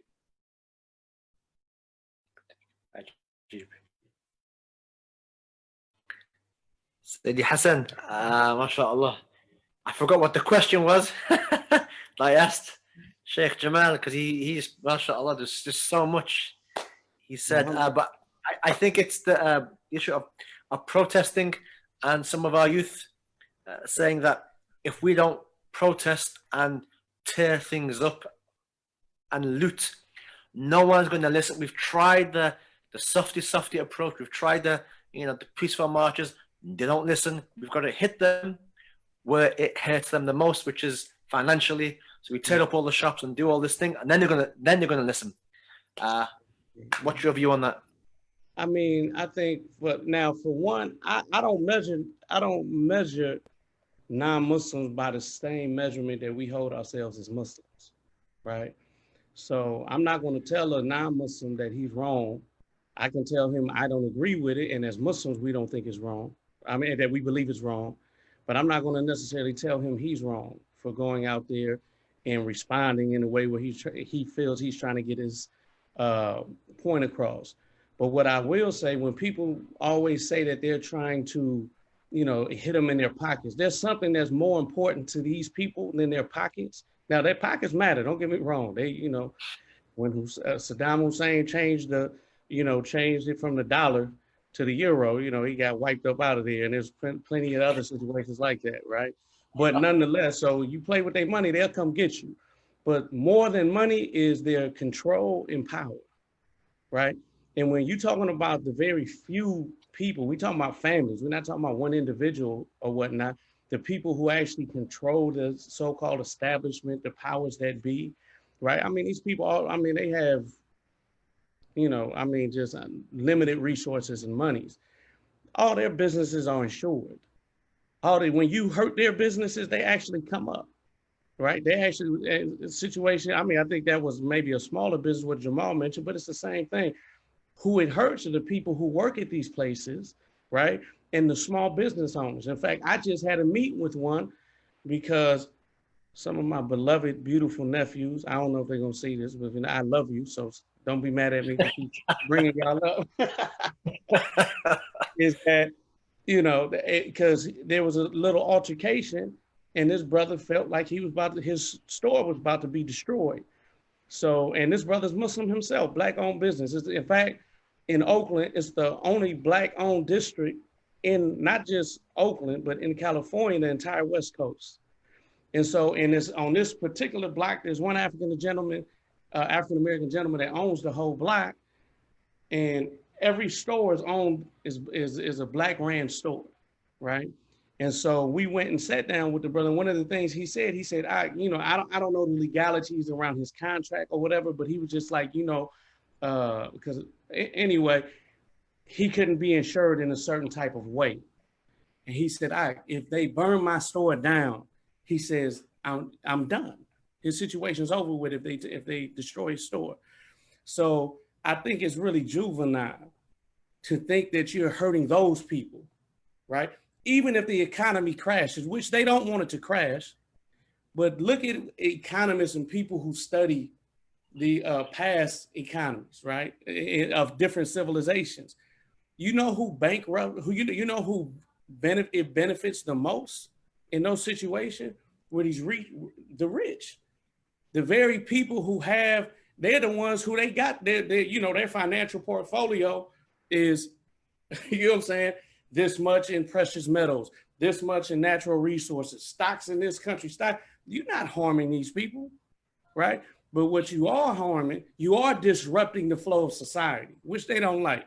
In fact, I had it was one of our brethren out there on your side of the pond, as you Brits say. He said to me, "Oh, America," he said, Britain will never be, showed how barbaric how barbaric the American establishment is with it, like being a police state. He said the UK would never do that. This is years ago, back in the days that you talking about, we used to sit and talk. And I said to him, I said, who do you think we are? Meaning as a country, America, we are the children of the UK, right? Where do you think that it was taught somewhere? It just didn't pop out of nowhere, right? And I said, let the British establishment feel that their way of life is being threatened, and you're going to see the same type of response that we're seeing over here. And you guys have in some instances, But I don't want to start speaking outside of what I know, because that's on your end over there. But so if a person is going to participate in protests, right? I'm not against protest. I'm against anarchism. I'm against the destruction of property and harming people, right? But me, myself, I don't see, so that would mean peaceful protesting is left, right? Which I don't really think is too beneficial in of itself, but I don't criticize the people who do it. I think if a person is going to participate in anything, they need to ask themselves what they hope to get out of it. That's my measurement for if a protest, if something is successful, what comes out of it. If we build networks with each other and we strategize collectively afterwards, then I think that was a success. But as Sheikh Jamal pointed out earlier, if it's just a feel-good moment so I can feel better about myself, then you just playing with these affairs, you know. With your nephew, you finish off the story with your nephew. What happened next? Huh? The story of your nephew. I mean, we just had to go have a sit down, and we have to have a meeting with the other party to to make sure that the situation didn't escalate and turn into something that nobody wanted it to be. So alhamdulillah, everybody involved was Muslims, so alhamdulillah, for the most part. So alhamdulillah, at least the key people. Yeah. Right. What kind of conversation did you have with him? There was just a misunderstanding.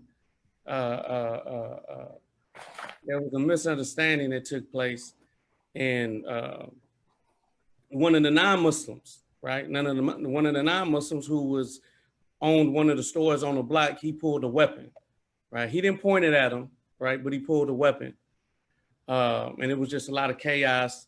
And the nephews were upset. They were like, man. But alhamdulillah, when we went to sit down with him, the gentleman the brother had footage. I'm not saying no names because I don't know if they would want their names mentioned. But he actually had video we can look at, and it was clear that he didn't see the gentleman who pulled the gun on them. So we just wanted to make sure that there wasn't to get answers. I don't think nobody's going to respond nicely to someone pulling a weapon on them. So we just wanted to make sure that we squashed the situation and it didn't go any further. Alhamdulillah.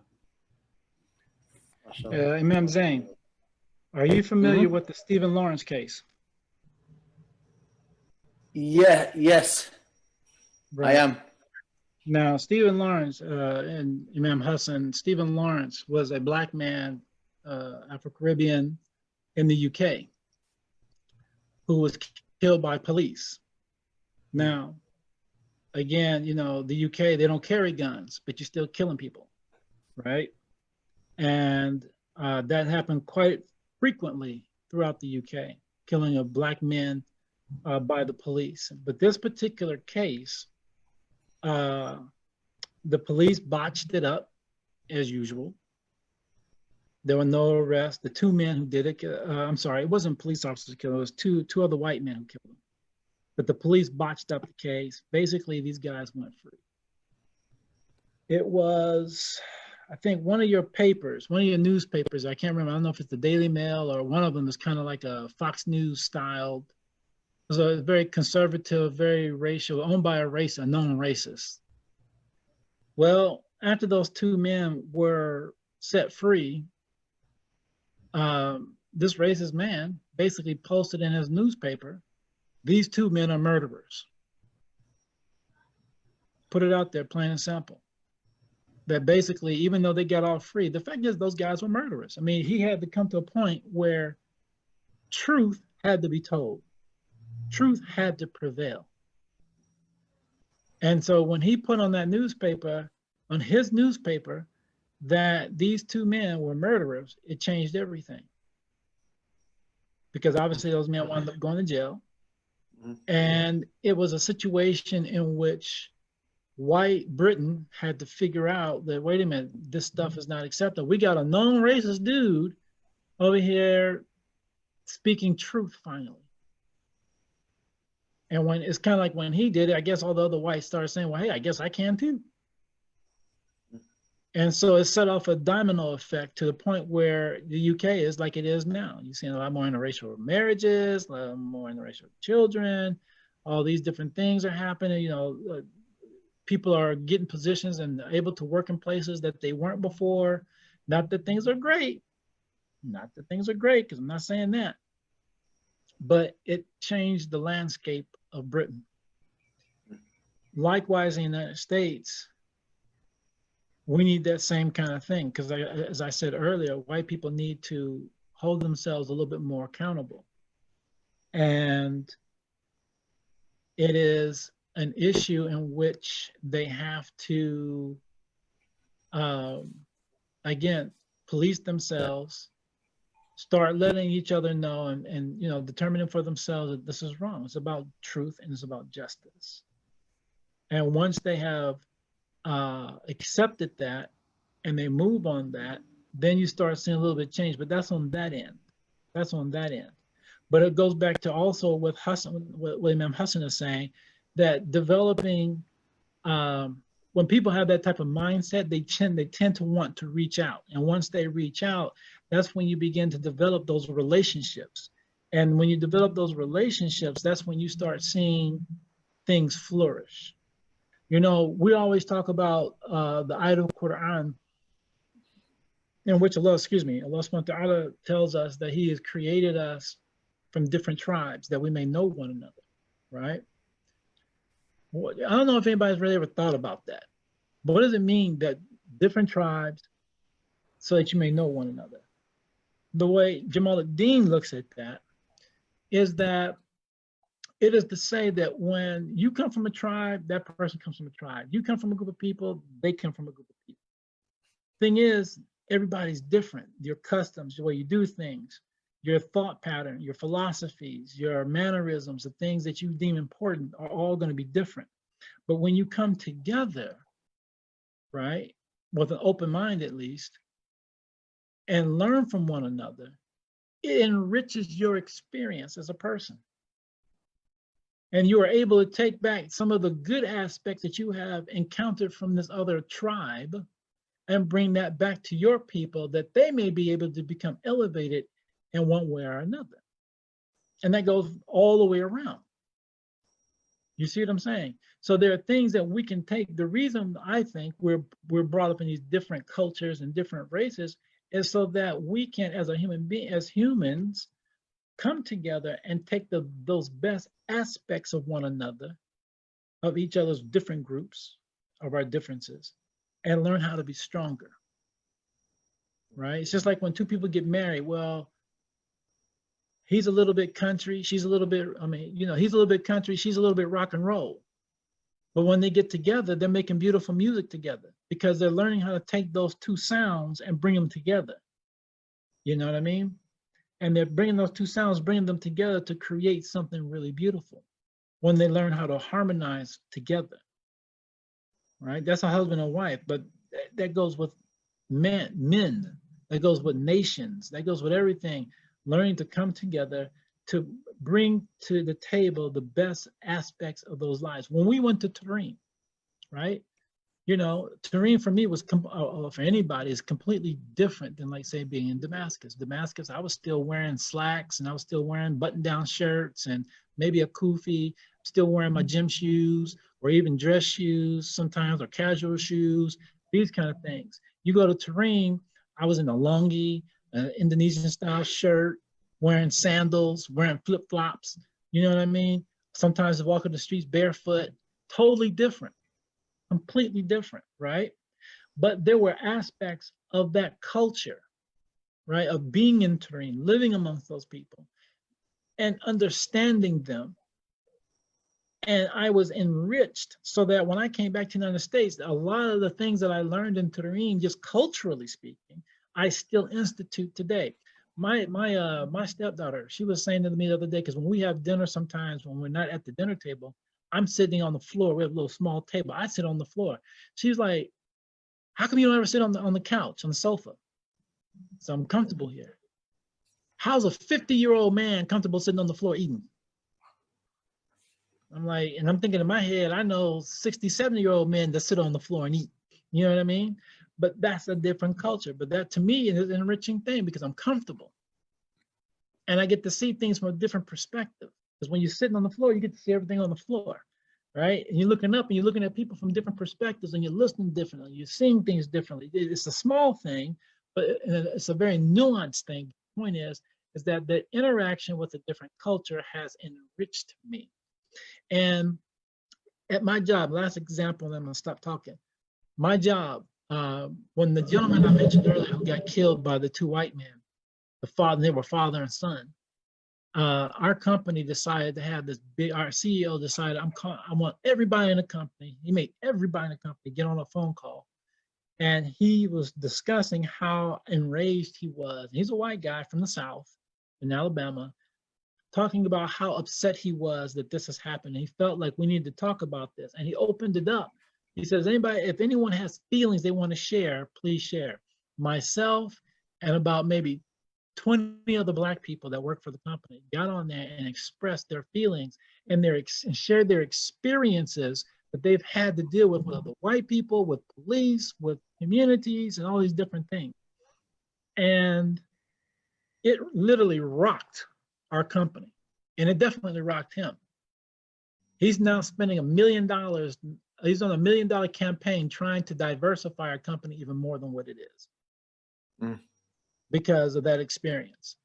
And a lot of companies are doing it. And sometimes you wonder, is that really genuine, or you just kind of save faith? But this man is about it. He really is about it. And I've seen a lot of pretenders in my day. He's not a pretender. He's about it. He's really about it. And he's taking this very, very serious. And days not going by that he's not sending messages out to the whole entire company about, how enriched he feels, and that other people have responded to him since we have had that kind of discussion. And he feels as though our company has been enriched. And it's just a fact. When you are with people from other cultures, you grow. You grow. So if you stay isolated in one group of people, you're not going to grow. You're just going to be the same thing. You're going to be a product of the same old stuff. When you get out and you move around and you build those relationships, you not only build relationships, you build a level of understanding. You build a level of empathy, compassion, and these kind of things. And that, in addition to everything else that's been said, and is what's necessary, is what's needed.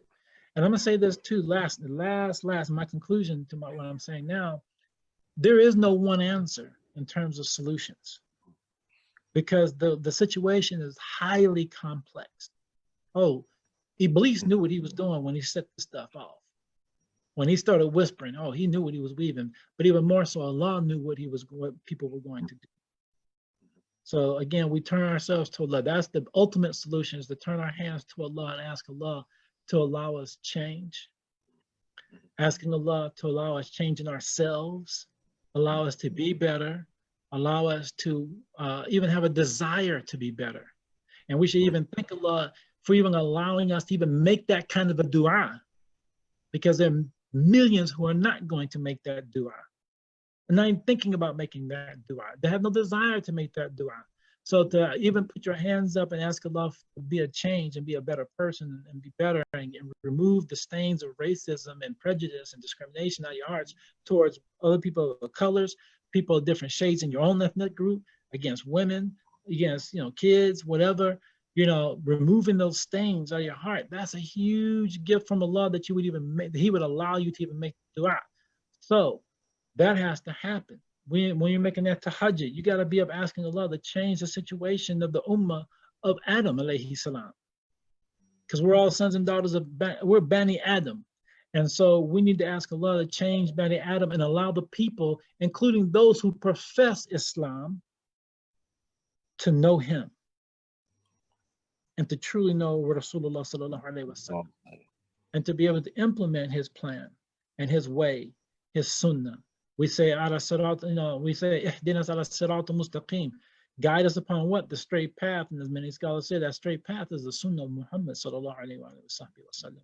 And that's the path we want everybody to be on, not just, those who have taken shahada or call themselves Muslim. We want everybody to be Muslim. We want everybody to say, ashhadu an la ilaha illallah wa ashhadu anna Muhammadan rasulullah. That's what we want. That's why we do da'wah. That's why we try to be living aspect or living signs or symbols of the da'wah of La ilaha illallah. So turn to Allah, get up there and ask Allah for change in yourself, in your family, in your community, in your group of friends. May Allah make the change. Ya Allah. I mean, Hasan, Sayyidi Hasan, what can the Muslims bring to the struggle? What can the Muslims in America bring that's different to what everybody else is bringing to solve this issue?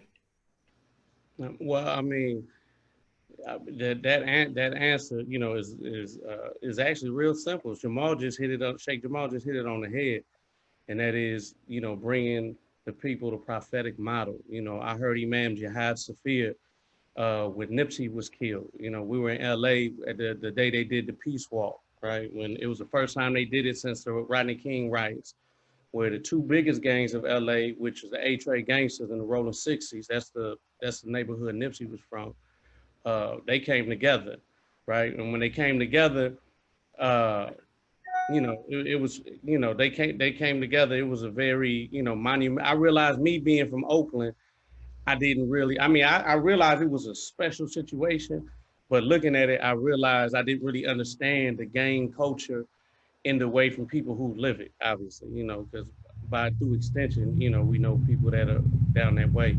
But something that Imam Jihad said in the khutbah that day, because it was on a Friday, and he said that one of the things that, you know, that we have to do as a people is that we have to, he said, Nipsey, with all the good that he was doing in the community and what was taking place, he said he recognized and identified himself as someone who was from the Rolling 60s.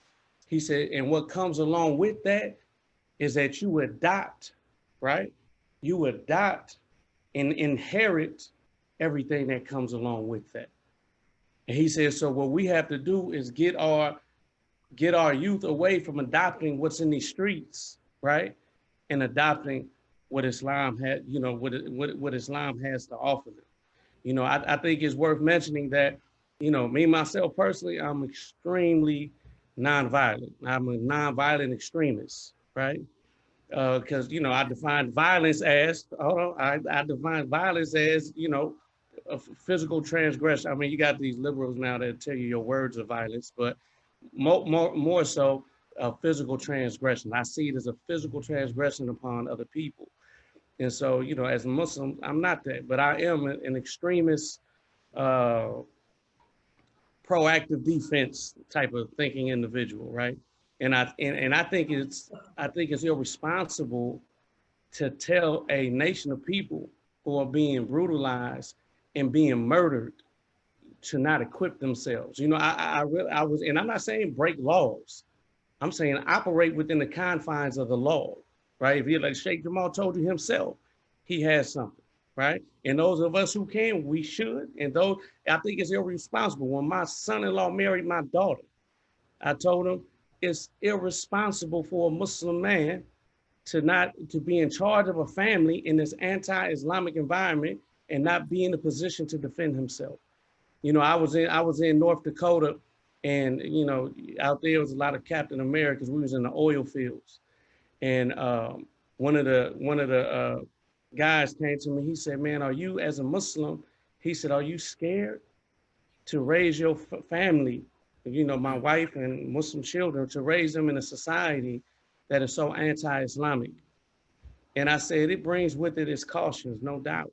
I said, "But I think it would be irresponsible of me to not equip my family with the ability to defend themselves, their community, and, you know, meaning their immediate community and then the greater community, right? Because, you know, when you have people who are out here literally slaughtering us, you know, murdering us in droves, how can you look that person in their face and tell them not to defend themselves? You know, and those of us, and you got, but there's books you're gonna go get. It's a book by a brother named Lance Hill. It's called the Deacons of Defense and Justice, right? There's another book by a brother named Akinele Moja. He wrote a book called We Will Shoot Back. There's another book that's titled is that non-violent stuff will get you killed, right?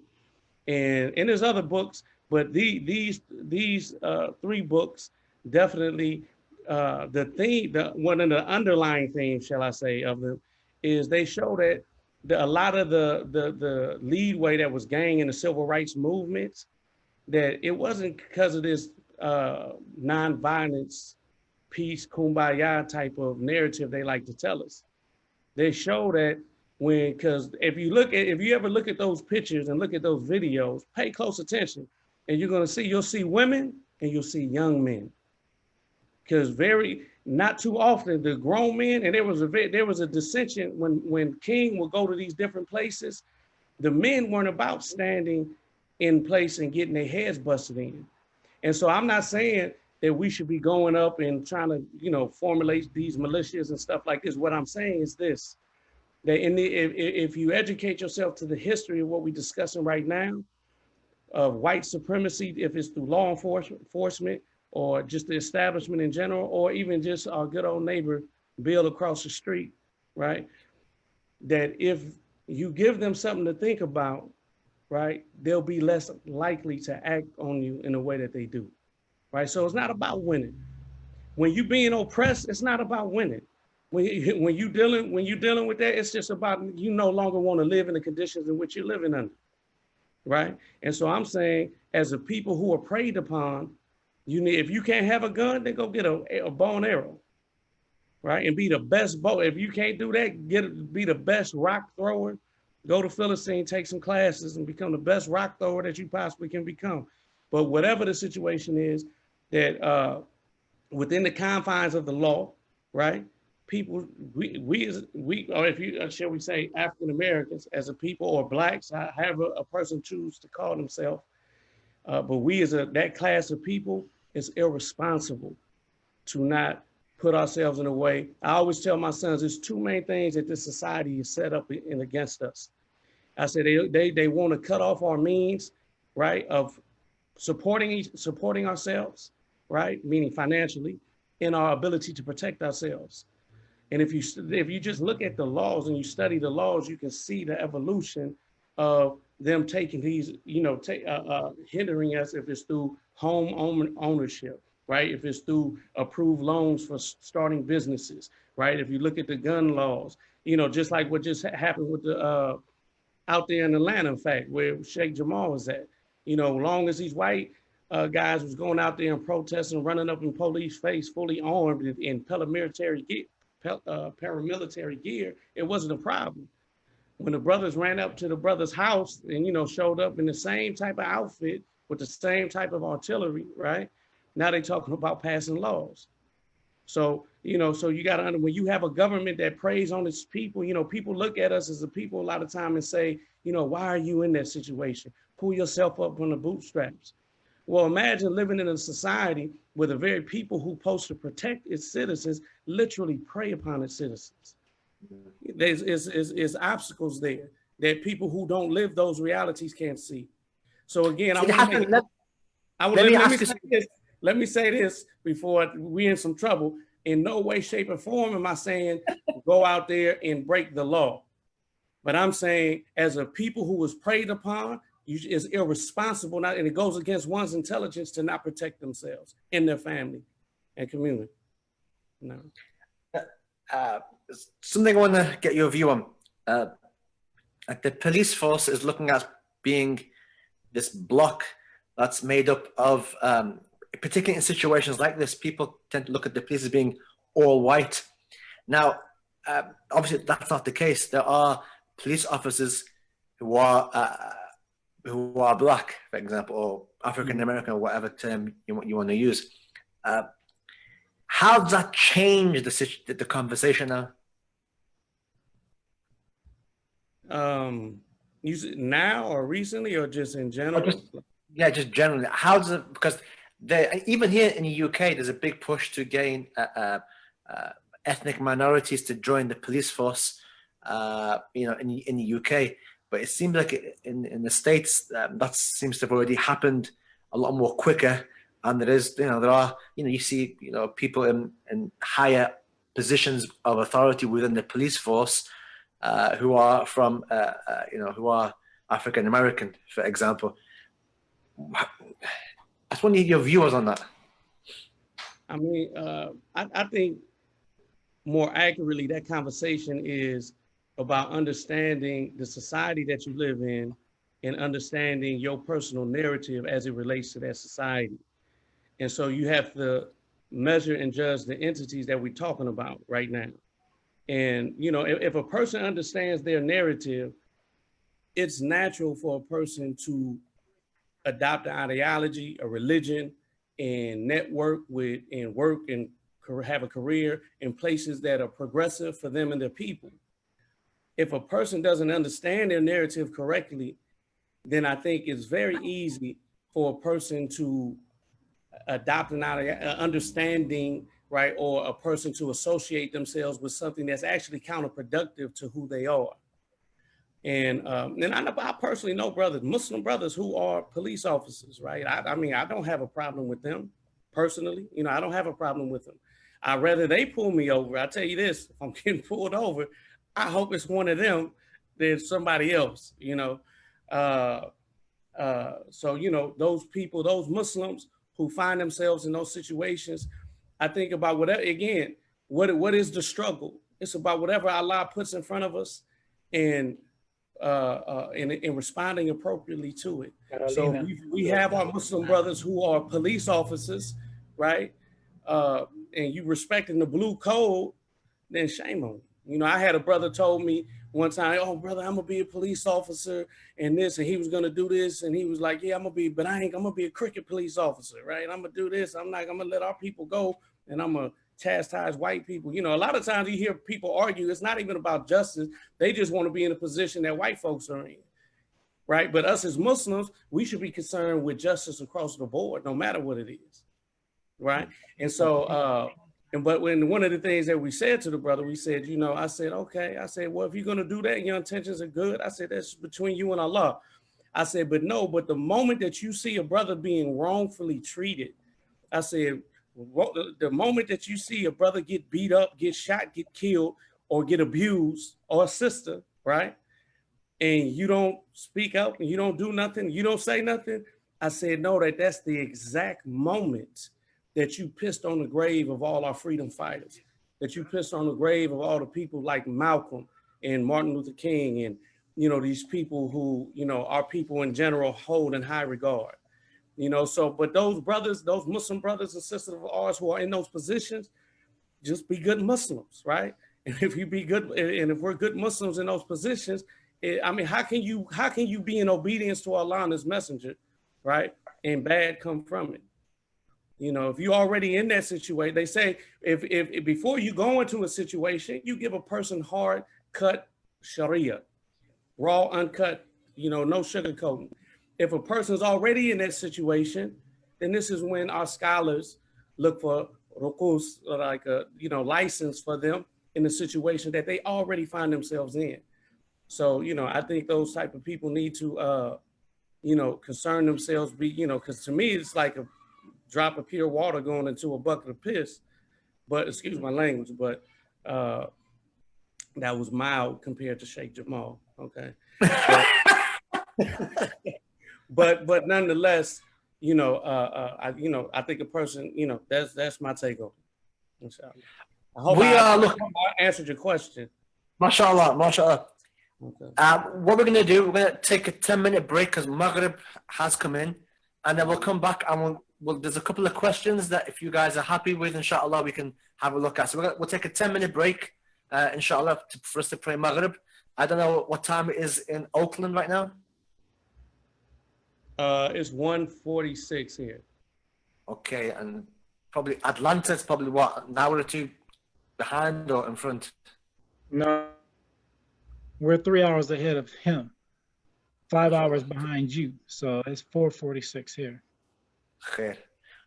Okay, if you guys need to do anything, inshallah, mashallah, I don't want to stop it now unless you guys need to go, but we'll take a 10-minute break and then we'll come back and answer a couple of questions, and then if you guys, mashallah, can round it up, alhamdulillah, we'll take a 10-minute break, inshallah. I'll wait to get a message from you or something, Zane. Inshallah. Inshallah. WhatsApp, Right. yeah? Same here. Yes, sir. Inshallah. Inshallah. Okay. Thank you. Assalamu alaikum. Alaikum salam.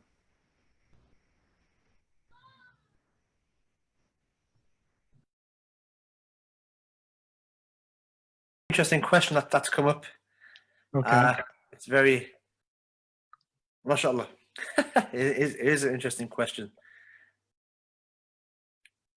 Maybe we can get you to start it, inshallah. Okay, the question reads, and before I ask it, it's not what you're expecting. It certainly wasn't a question that I was expecting, but it's a nice question. It's an interesting question. You've mentioned about turning to Allah subhanahu wa ta'ala, asking Allah subhanahu wa ta'ala to change things, and the du'as, the tahajjud, the qiyam al-layl, and then other aspects taking the means. Should Allah subhanahu wa ta'ala then place you in a position, okay, He places you in a position in which you have, let's say 5 or so minutes, and you have the ears of an individual in authority who can affect change. All right. What would you say? After obviously now Allah subhanahu wa ta'ala, you've done all the metaphysical, which is the asas, which is the major thing. Mhm. And Allah subhanahu wa ta'ala has placed you in an opportunity in which you have 5 minutes to say to someone who has who Allah has placed in a position of authority to affect authority. What would you say? That's not an easy question. Yeah, good question, all right? It's not about good or bad. The thing is that it depends on who you're talking to, who that person is, and what type of influence that they have. You see, They could affect change. right? Because there's no template for that, right? It just kind of depends on who that person is. Let's say, because rappers are people of influence, right? So if I'm talking to a rapper, my thing is, brother, I need you to start talking about more positive things. No more bitches and hoes. No more, talking about drug dealing and all this kind of stuff. Let's talk about some positive things in terms of development. So that's for that person, that's that conversation. If it's somebody that is a politician, then I need you to start, getting policies made that are going to require police to do certain things. Let's focus on that one. Let's focus on the policymakers, because I think that's the intended question. Is that right? Well, we're talking about policymakers. The one thing that I would have to let them understand is that we need them to start being honest, like I've been talking about this whole time, is being truthful and honest. And that policies have to be made that are going to regulate our authority. Because if the authority is there to regulate the common person in terms of how in their conduct, then who regulates the regulators? You see what I'm saying? So there has to be, that's why in America we have the legislative branch, executive branch, and the judicial branch, because they're all supposed to be checks and balances for each other and keeping everybody in order, right? That's in theory what it's supposed to be about. So if that's the case, then we need the same type of thing. We need a checks and balance system. I think it was Killer Mike who said that we need to bring back the community review boards, where we used to have a system where the community as a whole would come together and talk to the chief of police about what they feel is happening with the police department. How well are you doing? In other words, the community is giving you a grade. We're letting you know how well you're doing something or you're not doing something. And we need some changes, right? And the politicians, or normally at that time period anyways, when those things were instituted, were on the side of the community, not the side of the police department. And so changes need to be made, And sometimes those kind of things will go up to internal affairs, IA. No police officer likes internal affairs because internal affairs means that that police officer is being investigated by another government source. So now when you've got the IA, internal affairs group involved, right? In those community meetings, well, now there's a check and balance system. And so what we're saying, and what I'm saying is that we need to, if I'm talking to a politician, then I'd say, look, we need to bring stuff like that back because it restores community faith. It restores a balance with the power, and that's what's necessary. So I think that if I were talking to them, if I'm talking to a politician, that's one of the first things I talk about. Second thing is that we need to try and get policies made that are going to be labeled, because I think that crimes like this should be also labeled hate crimes, right? And they should be, I mean, because I mean, like it's hard to kind of defend one sense if a guy was stealing and then he got shot. Okay, I can't defend that. Or a guy was shooting back at the cops, can't defend that.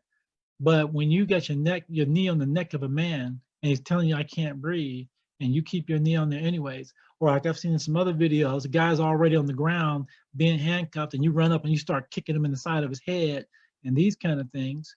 Or a person's already been subdued and you come up there and punch him in his face, you know, when he's got his hands behind his back, that's a coward, that's a punk move. That's what a coward does, right? And so these cowards need to be brought up on charges, and they need to be brought up on hate crime charges. And so, because you got to make this thing a little bit more severe. So when you do that, then it becomes problematic. And I think that they also need to understand that as a community, if you're going to continue to do this, Mr. Politician, then what we're going to do is not only are we going to not vote for you next term, then we're also going to start suing the insurance companies and the companies that run the pension plans for our police departments, because we're going to start hitting you where your money is. And that's going to cause you problems. So that would be what I would say and what I would do.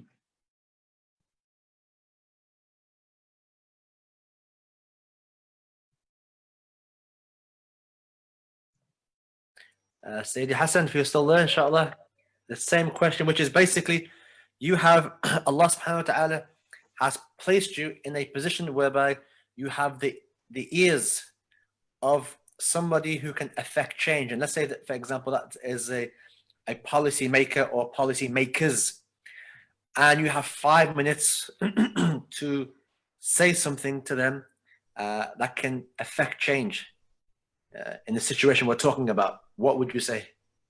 I mean, there's two aspects, at least I can see two aspects to that question.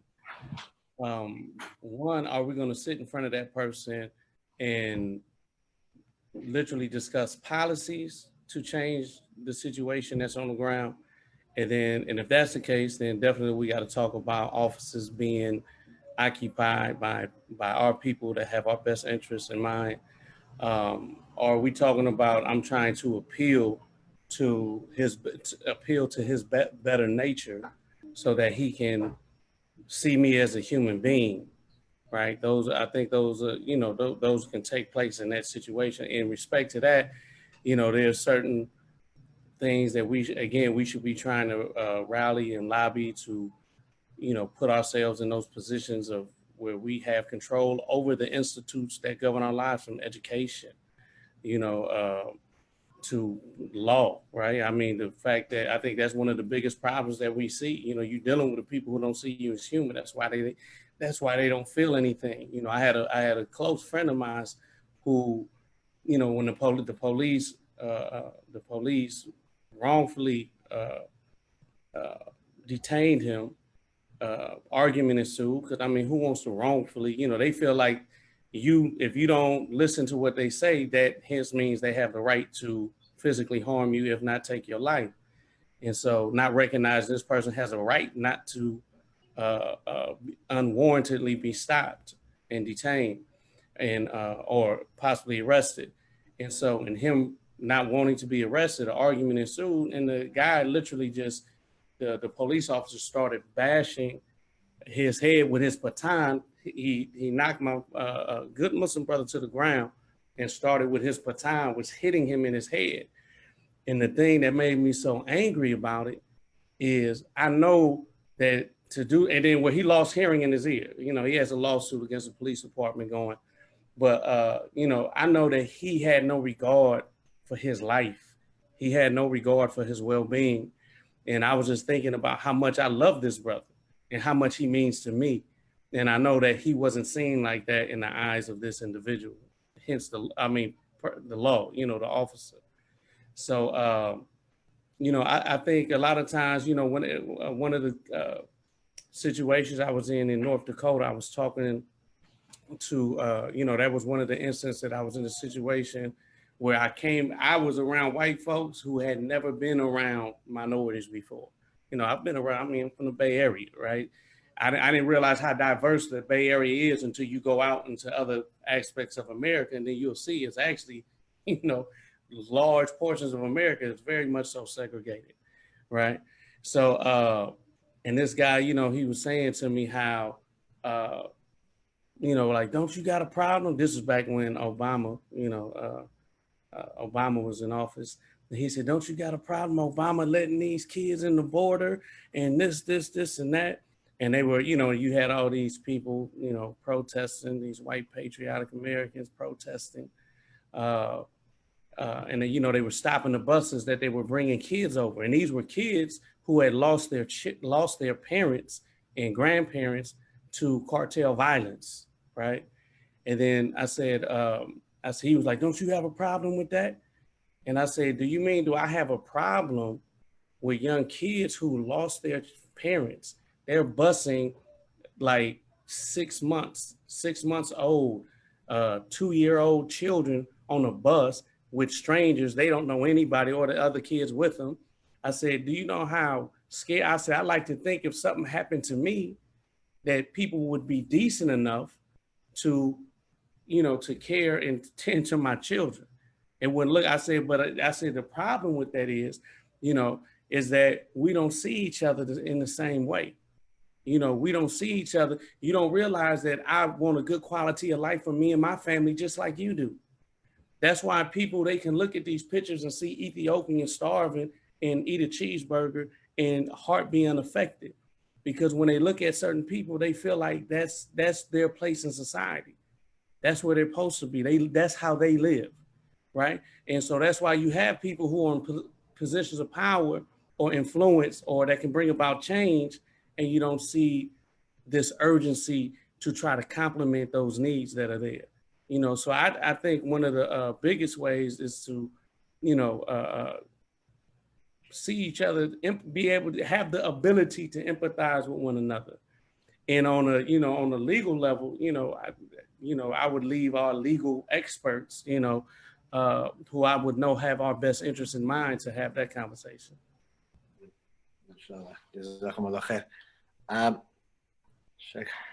Sheikh Jamal, we'll have one more question to be answered from yourself. Inshallah. What's your views on white privilege? What kind of question is that? I mean, what's my view? White privilege is white privilege. I mean, you know, it's what they have.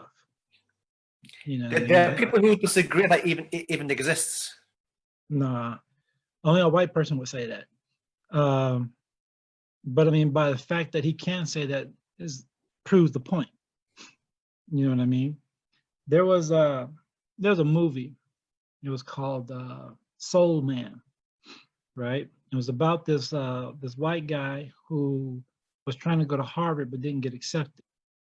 But he really wanted to go to Harvard. So what he did was he applied to Harvard as a Black American, and he took some tablets that made his skin darken up, and he put a wig on. So basically, he was at the school as a Black kid. And all these things he was doing, he lived every stereotype out that he thought Black people were. Like they invited him to a Black Student Association meeting. He came with a leather jacket and a beret on, thinking, you know, he had to be militant. He thought it was a Black militant gathering. and came in there, and those guys had on turtlenecks and blazers and cardigan sweaters and nice dresses and nice slacks, you know, and they were like, what are you doing here? What are you doing? You know, he was all embarrassed because his perception of what Black life was and what Black life is one thing. Then he wound up getting his, he wound up getting stopped by police. He got beat up by police. He got thrown in jail. While he was in jail, a bunch of drunk white guys were in there who had just come from an American football game. Their team lost. They beat him up and everything else.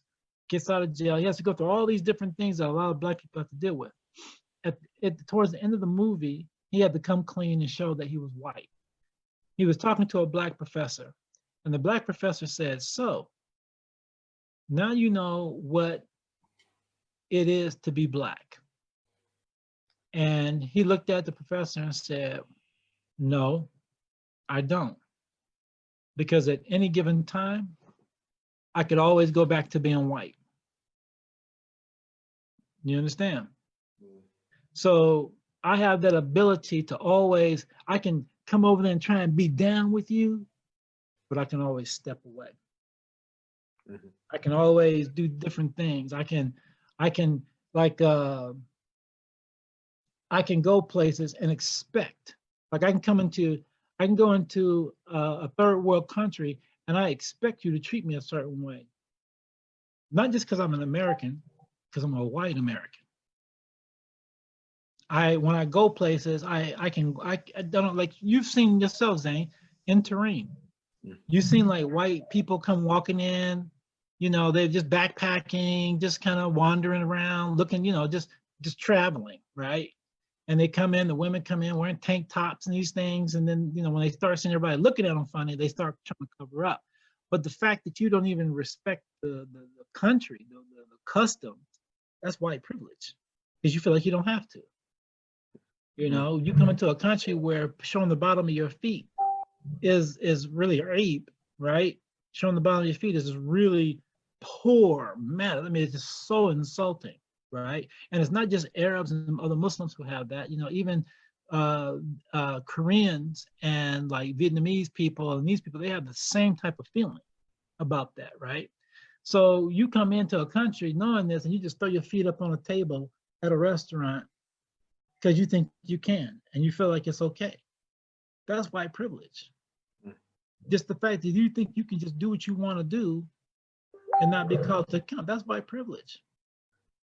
You know, the fact that you can go places that a lot of us can't, that's white privilege. So to say that doesn't exist, I think is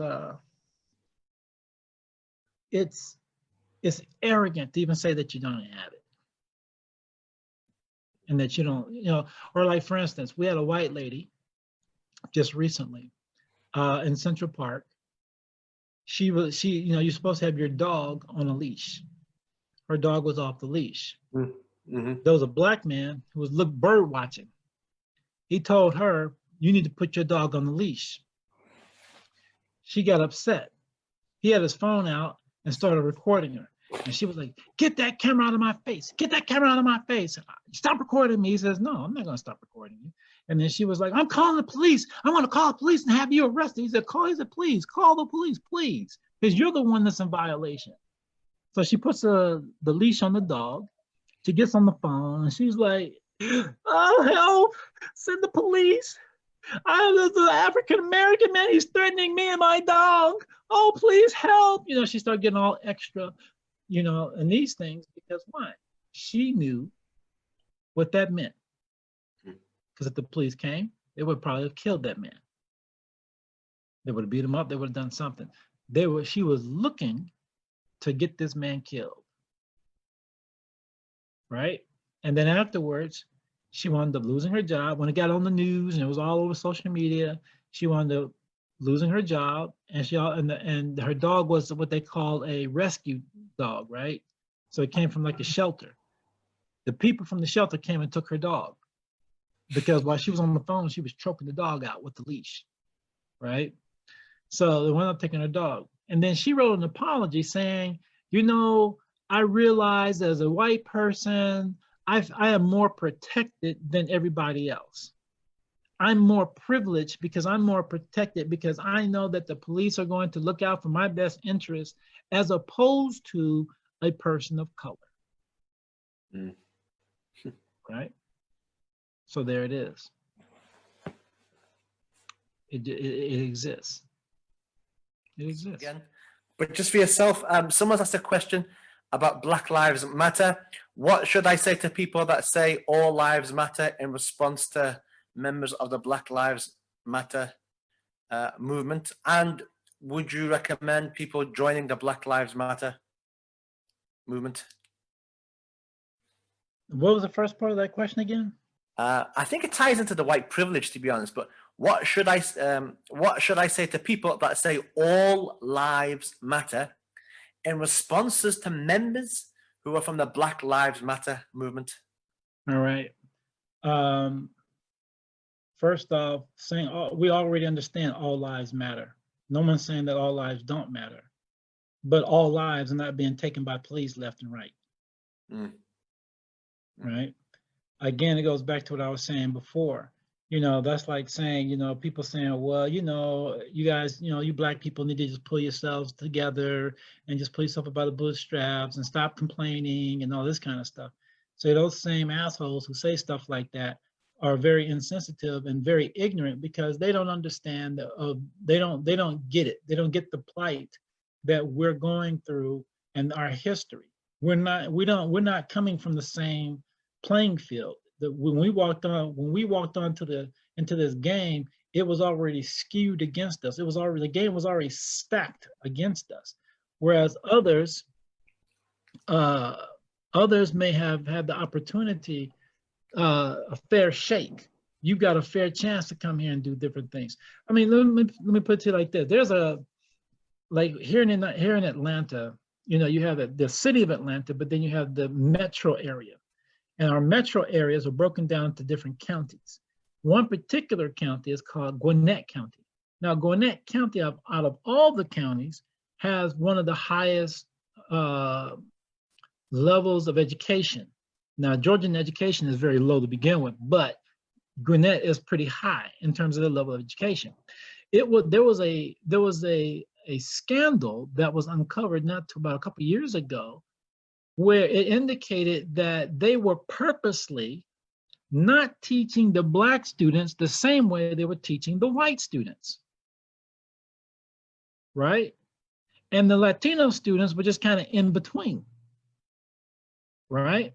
So there's a systematic process that is going on in order to prevent Black people from being successful, to make sure that they're underexposed, making sure they're not getting the same levels of tutelage, so that we as a country can build from the same level field, same playing field. We're not going to, because the game is already stacked against us, if you understand what I'm saying now.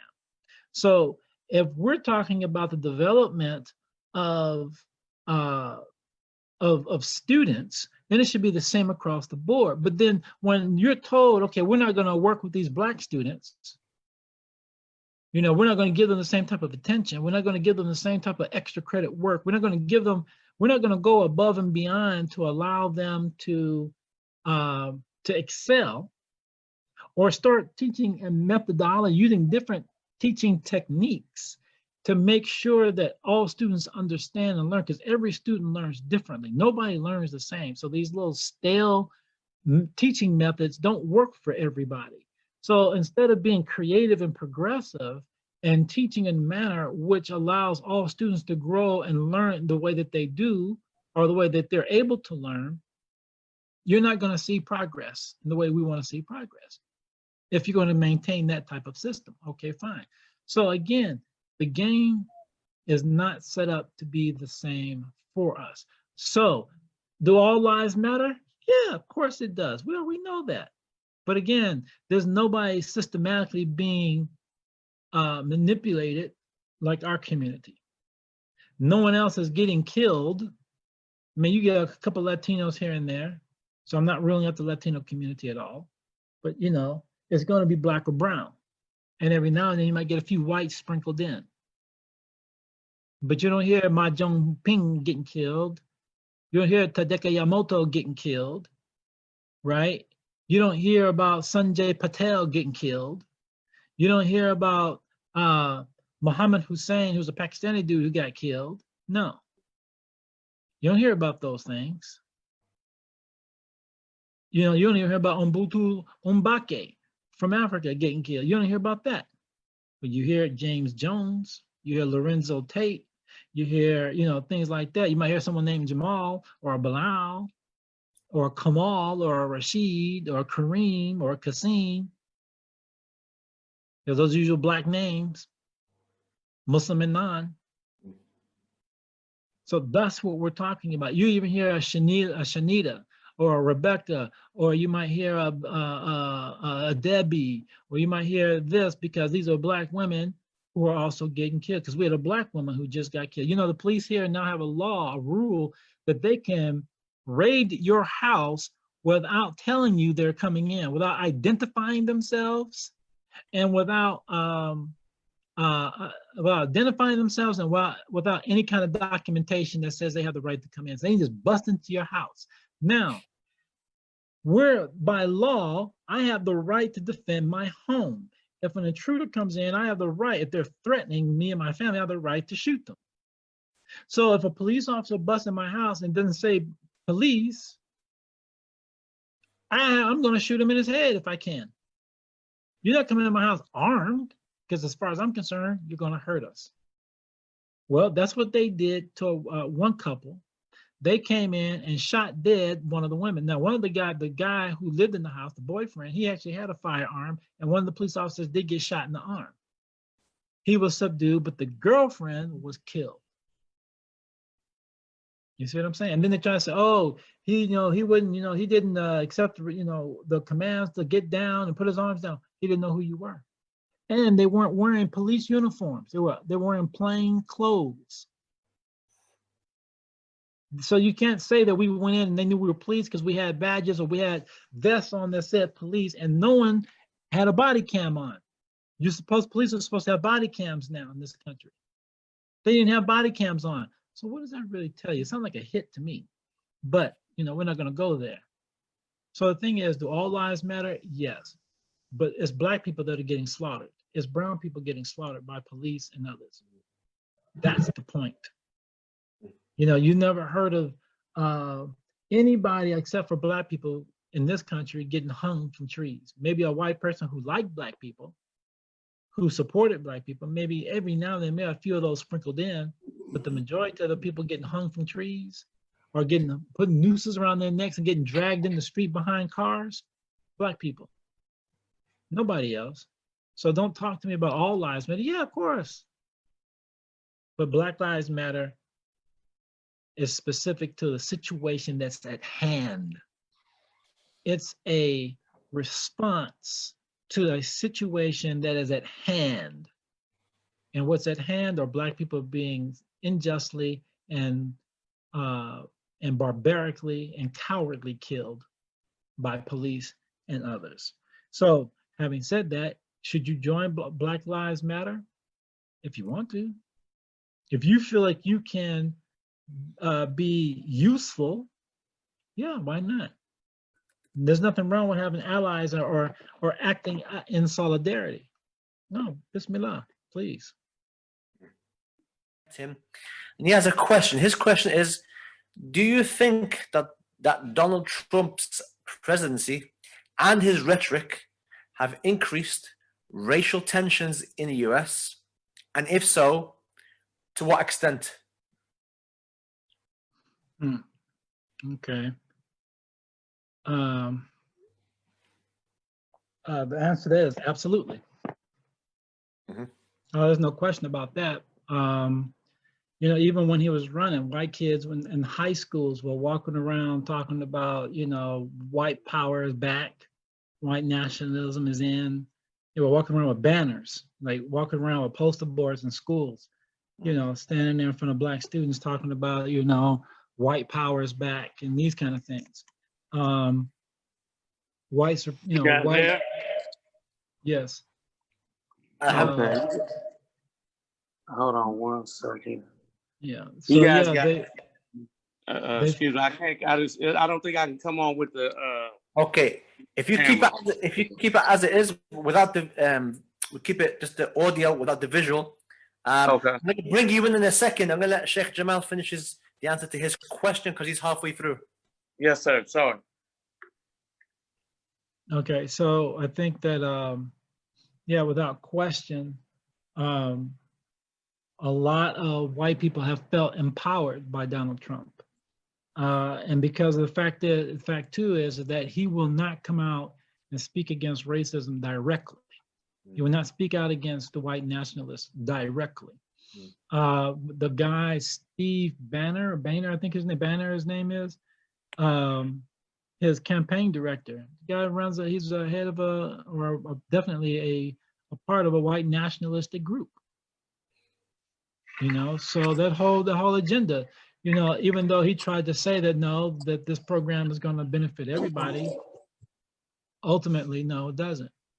You know, even that guy was trying to work, he was working with people against the Pope. You know, he was working with other whites in Europe that feel the same way he does, because he was trying to build a global conglomerate, a global network of people that are white supremacists and want to push a white supremacist agenda around the world. And, you know, like the Pope, they don't like the Pope because the Pope is, you know, he's definitely kumbaya. You know, he really wants to see the world come together. And he's really speaking out against things. They don't like that. They don't want that. You know, they're trying to pass an agenda. And he helps and has helped that agenda. And Trump, you know, as far as I'm concerned, every president, you know, they say that the military, Plato said, the military is nothing more than a tool of politics. And Jamal says that politicians are nothing more than a tool of big business, right? And there are big businesses, or shall we say, i.e. wealthy families that are controlling the United States, and they control the president. The president too is a puppet. I don't care that he's a billionaire on his own. The fact is, or a multimillionaire on his own, doesn't really matter. The fact is, he still has people controlling him because, you know, people, you know, like we saw with John F. Kennedy, you know, people can be removed. You know what I mean? So the thing is that you're still going to play ball. And I think that, you know, again, him not speaking out against a lot of white nationalistic groups has encouraged them, has made them feel like, you know, we're back in business. Obama was like the move that said, wait a minute, you know, Bill Clinton actually was the first. So wait a minute, we're moving in a direction we're not really ready to go in, right? So we got a couple of years of, 8 years of Bush after that, right? But then that was a fiasco because he just was a buffoon and everyone knew it. He was a lame duck president. So he really didn't do much until 9/11 kicked in. That kind of saved him, but then it didn't. And then after him came who? Obama. And then now the world starts saying, oh, wait a minute, we're back to this thing with Bill Clinton, where we were at Bill Clinton, we didn't feel comfortable with, but now, wait a minute, we got a whole black president, and now we're losing, and it looks like we're gonna lose some more, and then Hillary Clinton started running. Now the problem with that was no one liked Hillary. That's one of the real reasons why Trump won, was because it was Hillary, not because it was a woman, it was Hillary. And people didn't like Hillary because she's a Clinton. But if it had been another woman who had the same kind of clout and had the same position, I think she would have won. Because Donald Trump was just a dumb choice. But people like, you know, I personally know some people who are Republican, said we would have voted for anybody else except for Hillary. We know Donald Trump is not the answer, but I don't want Hillary in office. So we're stuck with a Donald Trump. But Donald Trump, again, comes off as he comes off, and he just shows that, you know, he's just more of the same old stuff. And so the people feel empowered. So there's absolutely no question about it. And the proof is in the pudding. I mean, even for you to ask me that question, it already suggests that you see the signs of it yourself. You've heard it, you've seen it, you just want to hear me, you know, co-sign to it. Because it's there. I mean, there's absolutely no question about it. Sayyidi Hasan, are you ready? Yes, sir. I'm here. Mashallah. This is, Okay. something that's unique about you, about the culture of mannerisms in America, despite we're talking about the situation we're talking about, but the fact that you guys say to other people, yes, sir, it's quite normal to do that. Here in the UK, we don't say yes, sir, only to your teacher. You refer to sir. That's now starting to become eroded. But just generally, people in the UK, we don't say yes, sir, to each other. But when I said to somebody recently, stop calling me that, and he goes, well, you can ask me to, but I won't, because the way I've been brought up is to do that. I just wanted to say that, that as an appreciation, that's, an act of a mannerism that's not present here in the UK. But anyway, so the question is, Donald Trump's presidency and his rhetoric, do you think they've increased racial tensions, and to what extent? Yeah. Okay. So we're gonna bypass the other one with the Oh, Black sorry. Lives Matter. What was the other one I gave you? I'll try to do them both quick. You were talking about Black Lives Matter. Should we join up with them? Yeah, if you And do then, those two, and then inshallah. yeah, I'll do it quick. Inshallah, we'll try to do them quick. Again, we were saying that Black Lives Matter as a, again, as the expression in of itself. Yes, we absolutely support that and feel that. But there's kind of something that goes misunderstood is when people kind of mix in the kind of supporting Black Lives Matter and also supporting the organization, right? There's a very ambiguous line that's there, and if you go back to Ferguson, the birth of the Black Lives Matter movement, then you'll see the grassroots brothers who are on the ground. If anybody has the ability, go on YouTube and type in Darren Seal. Right, Darren Seal was one of the lead activists of Ferguson, and you can find interviews of him on what actually took place while these brothers were on the ground putting in work. There were spectators who were there, and these people were observing it, and they were blasting the actions and everything, the protesting that was taking place. They were putting it on their social media. So kind of by default, these people became the voice of Ferguson, right? The illegitimate, let me say that, voice of Ferguson. And so and if you listen to what took place, they became the face of Black Lives Matter. I mean, they were the face of Black Lives Matter, these people. They created trust funds and they went in, but the people of Ferguson on the ground, they weren't with these guys. They didn't support them. That's why when they tried to go to Detroit, right, the guy who was like, he went and was speaking at the UN and had all presidential invites. This guy he tried to go to New Orleans, and when he went there, the brothers on the ground ran him out because they knew he was an opportunist, right? What we call poverty pimps, right? They exploit the misery of their people, right? But now, if we're talking about those people who, and the brother who I'm talking about, Darren Seal, and please, people, go and look this up for yourself, because this is also taking place in Flint, Michigan. These people were assassinated and killed by the police. They shot this man 6 times in his car and set his car on fire. And he was the 6th one who they killed in that fashion. And I believe they killed like 5, 6 others after him, but at least 2 to 3 more got killed in the same fashion. That was the police message to the people that if you continue in this fashion, this is what the outcome is going to be, right? So do I support Black Lives Matter? Yes, as far as the organization, I mean, 2 lesbian African-American women can't stand for me and represent me as a man, as a Muslim, so if that answers your question. In regards to that, if we talk about Donald Trump, absolutely. I think one of the benefits, the silver lining, as I heard someone say, right, and it's a guy named Tim Wise. For those who don't know of him, he's an expert. He's a white guy. He's an expert in white privilege, right? And one of the things that he said, that prior to Donald Trump, he would go around speaking, giving tours, and he said they had to prove to people that racism exists, right? He said now that Trump is president, there's no discussion, right? It's nothing up for debate, right? It exists. So now now that everybody recognizes that we're here, right? Now what do? Now maybe we can address the elephant in the room, right? Like I remember when Trump won, right? I actually didn't think that guy was going to win, and so but when he did win, right, I was like, is this like, I don't know, I just felt like people were playing with my life, right? But my wife called me and she says she was worried. You know, I know people that said, man, I'm about to leave, I'm moving to Canada, right?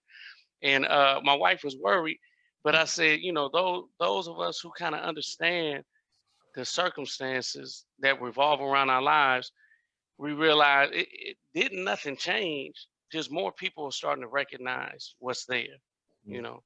So yeah, so I would say in that regards, the tensions have definitely heightened. And like I believe I heard Sheikh Jamal say that he's actually given people who already have these indications or inclinations, you know, some motivation, right, to be a little bit more boastful and outward with it, you know, most definitely. MashaAllah. Well, MashaAllah, we've reached the end, alhamdulillah. And believe it or not, we've 3 hours and maybe a half. If you don't count the beginning technical glitch. So I just want to say to the both of you, Jazakumullah khair. And I'm going to say now what I was intending to say in the beginning, inshallah, but Allah decreed otherwise. It was that, mashallah, Sheikh Jamal is somebody who, when I first went abroad to study in Tarim, he really was one of the few who reached out to me, made me feel welcome, took an interest in me. MashaAllah, alhamdulillah, really made me feel welcome and has always done that. He is somebody who, mashallah, always thinks about other people. And, you know, it's interesting that Habib Ali, you know, gave that advice to you,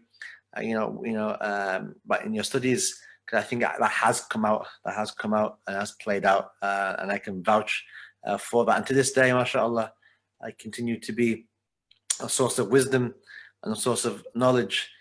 And I was similarly in that light, Sayyidi Hasan, mashallah, who I spent those opportunities where I snuck away from studying, you know, was spent with people like him, understanding the challenges that he was facing and many people like him were facing. And he really educated me in the wisdom that Sayyidi Hasan has.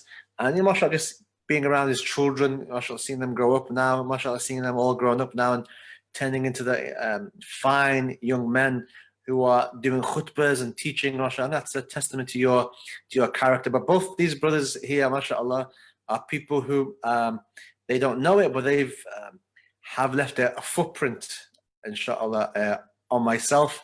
Definitely in terms of my understanding of the African American,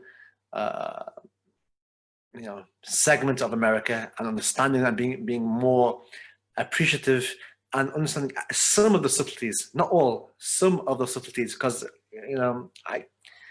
I doubt I ever will, but just give me a better appreciation and a deeper understanding, of the situation. And subhanallah, mashallah, Allah bless you both.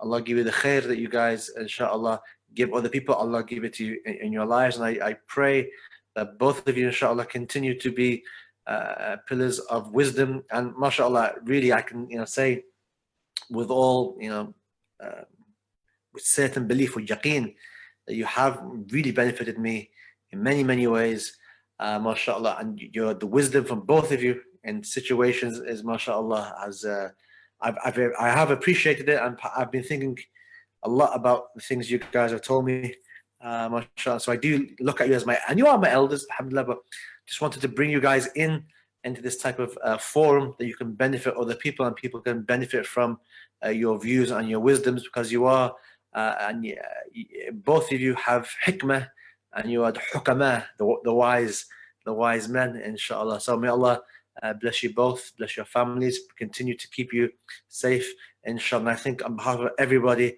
know that all those people, and just to let you know, we had people from Australia listening in. we have other people from America, and, subhanAllah, and everywhere in between. They came and went and listened, mashallah, and benefited. And no doubt the recording will also be available. And mashallah, I hope that people will, give some time to going over and listening to what's being said. 3 hours and a half is a big ask, but I think those who want to know will definitely, mashallah. I mean, there's so much that's been said tonight, alhamdulillah, that mashallah, books can be written. I know that both of you could speak longer, mashallah, but Allah reward you for that intention to be able to speak longer. Jazakumullah khair. And Sheikh Jamal, if you could make a dua, inshallah, and we'll end on that and recite the Fatiha. Oh Allah, we ask and pray that you will remove the stings of disobedience from our hearts. We ask that you remove the stings of hatred from our hearts and of all evil doing. We ask that you will replace it with your nur. We ask that you look upon us with the eye of rahmah. We ask that you will forgive us for all of our sins, great and small, those we've done in public and in private, oh Allah.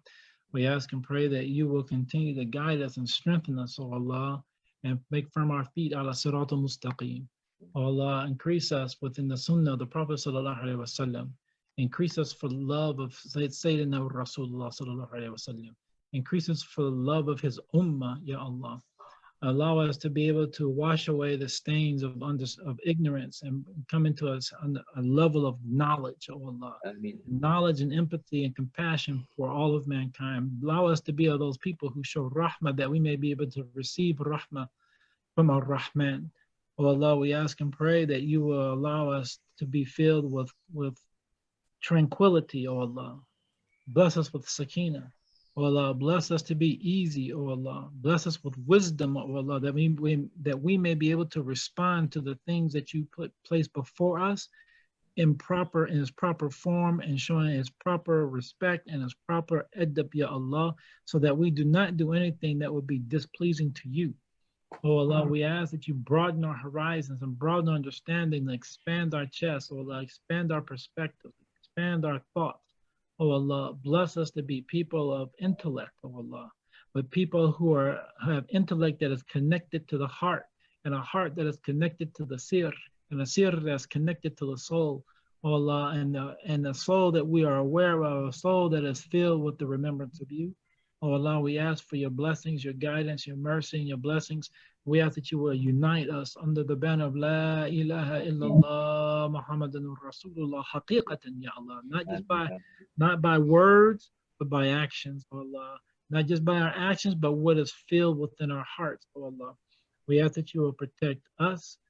We ask that you will protect our families. We ask that you protect our neighbors. We ask that you protect all those who love us for your sake, oh Allah. And we ask that you will forgive all those people who have harmed us, and have mercy upon them and bless them to know you, ya Allah. We ask and pray that you will continue to allow nothing but goodness to spread upon this earth and upon the Ummah Muhammad sallallahu alayhi wa alihi wa sallam. Ya Arhamar Rahimin, Ya Arhamar Rahimin, Ya Arhamar Rahimin, walhamdulillahi rabbil alameen. Iqman. Khatam. إلى حضرة النبي محمد الفاتحة. بسم الله الرحمن الرحيم. إياك نعبد وإياك نستعين.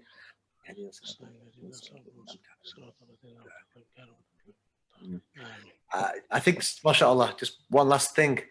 I think Sheikh Jamal was correct in saying that this is the first time all three of us have been in the same place at the same time, because I think you came before, and Hasan came after you.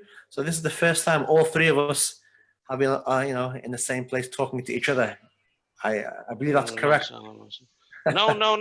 Sheikh Jamal came back while we was there. Sheikh Jamal came back for a visit. He did. Okay. He came back for a visit. Yeah. And you were there at the time because you left after me, right? I can't remember. I believe so. Yeah, you did. You left after me. So you had to be there when Jamal came, mashallah. If I'm not mistaken. But I just want to say one thing. You know, for one, you bullied me into this, but I'm honored. I'm honored that you did, right? But please don't advertise it as Sheikh, because you got me looking like I'm out here faking the funk. All right, I'm not a sheikh, I'm not a teacher. I'm your brother, and I'm willing to share. Alhamdulillah, whatever we are able to share and bring to the table. And again, I thank you, Sheikh. You know what I'm saying? You are truly my teacher, right? So I do thank you for that, and Sheikh Jamal also. Alhamdulillah, thank you for the opportunity and your time, and everyone else who gave their time listening. Alhamdulillah. I mean, yes, I thank you so much. Thank all of you. I mean, Allah bless all of you. I mean, All right. Assalamu alaikum wa rahmatullah. Salamatullah. Alaikum salam wa rahmatullah.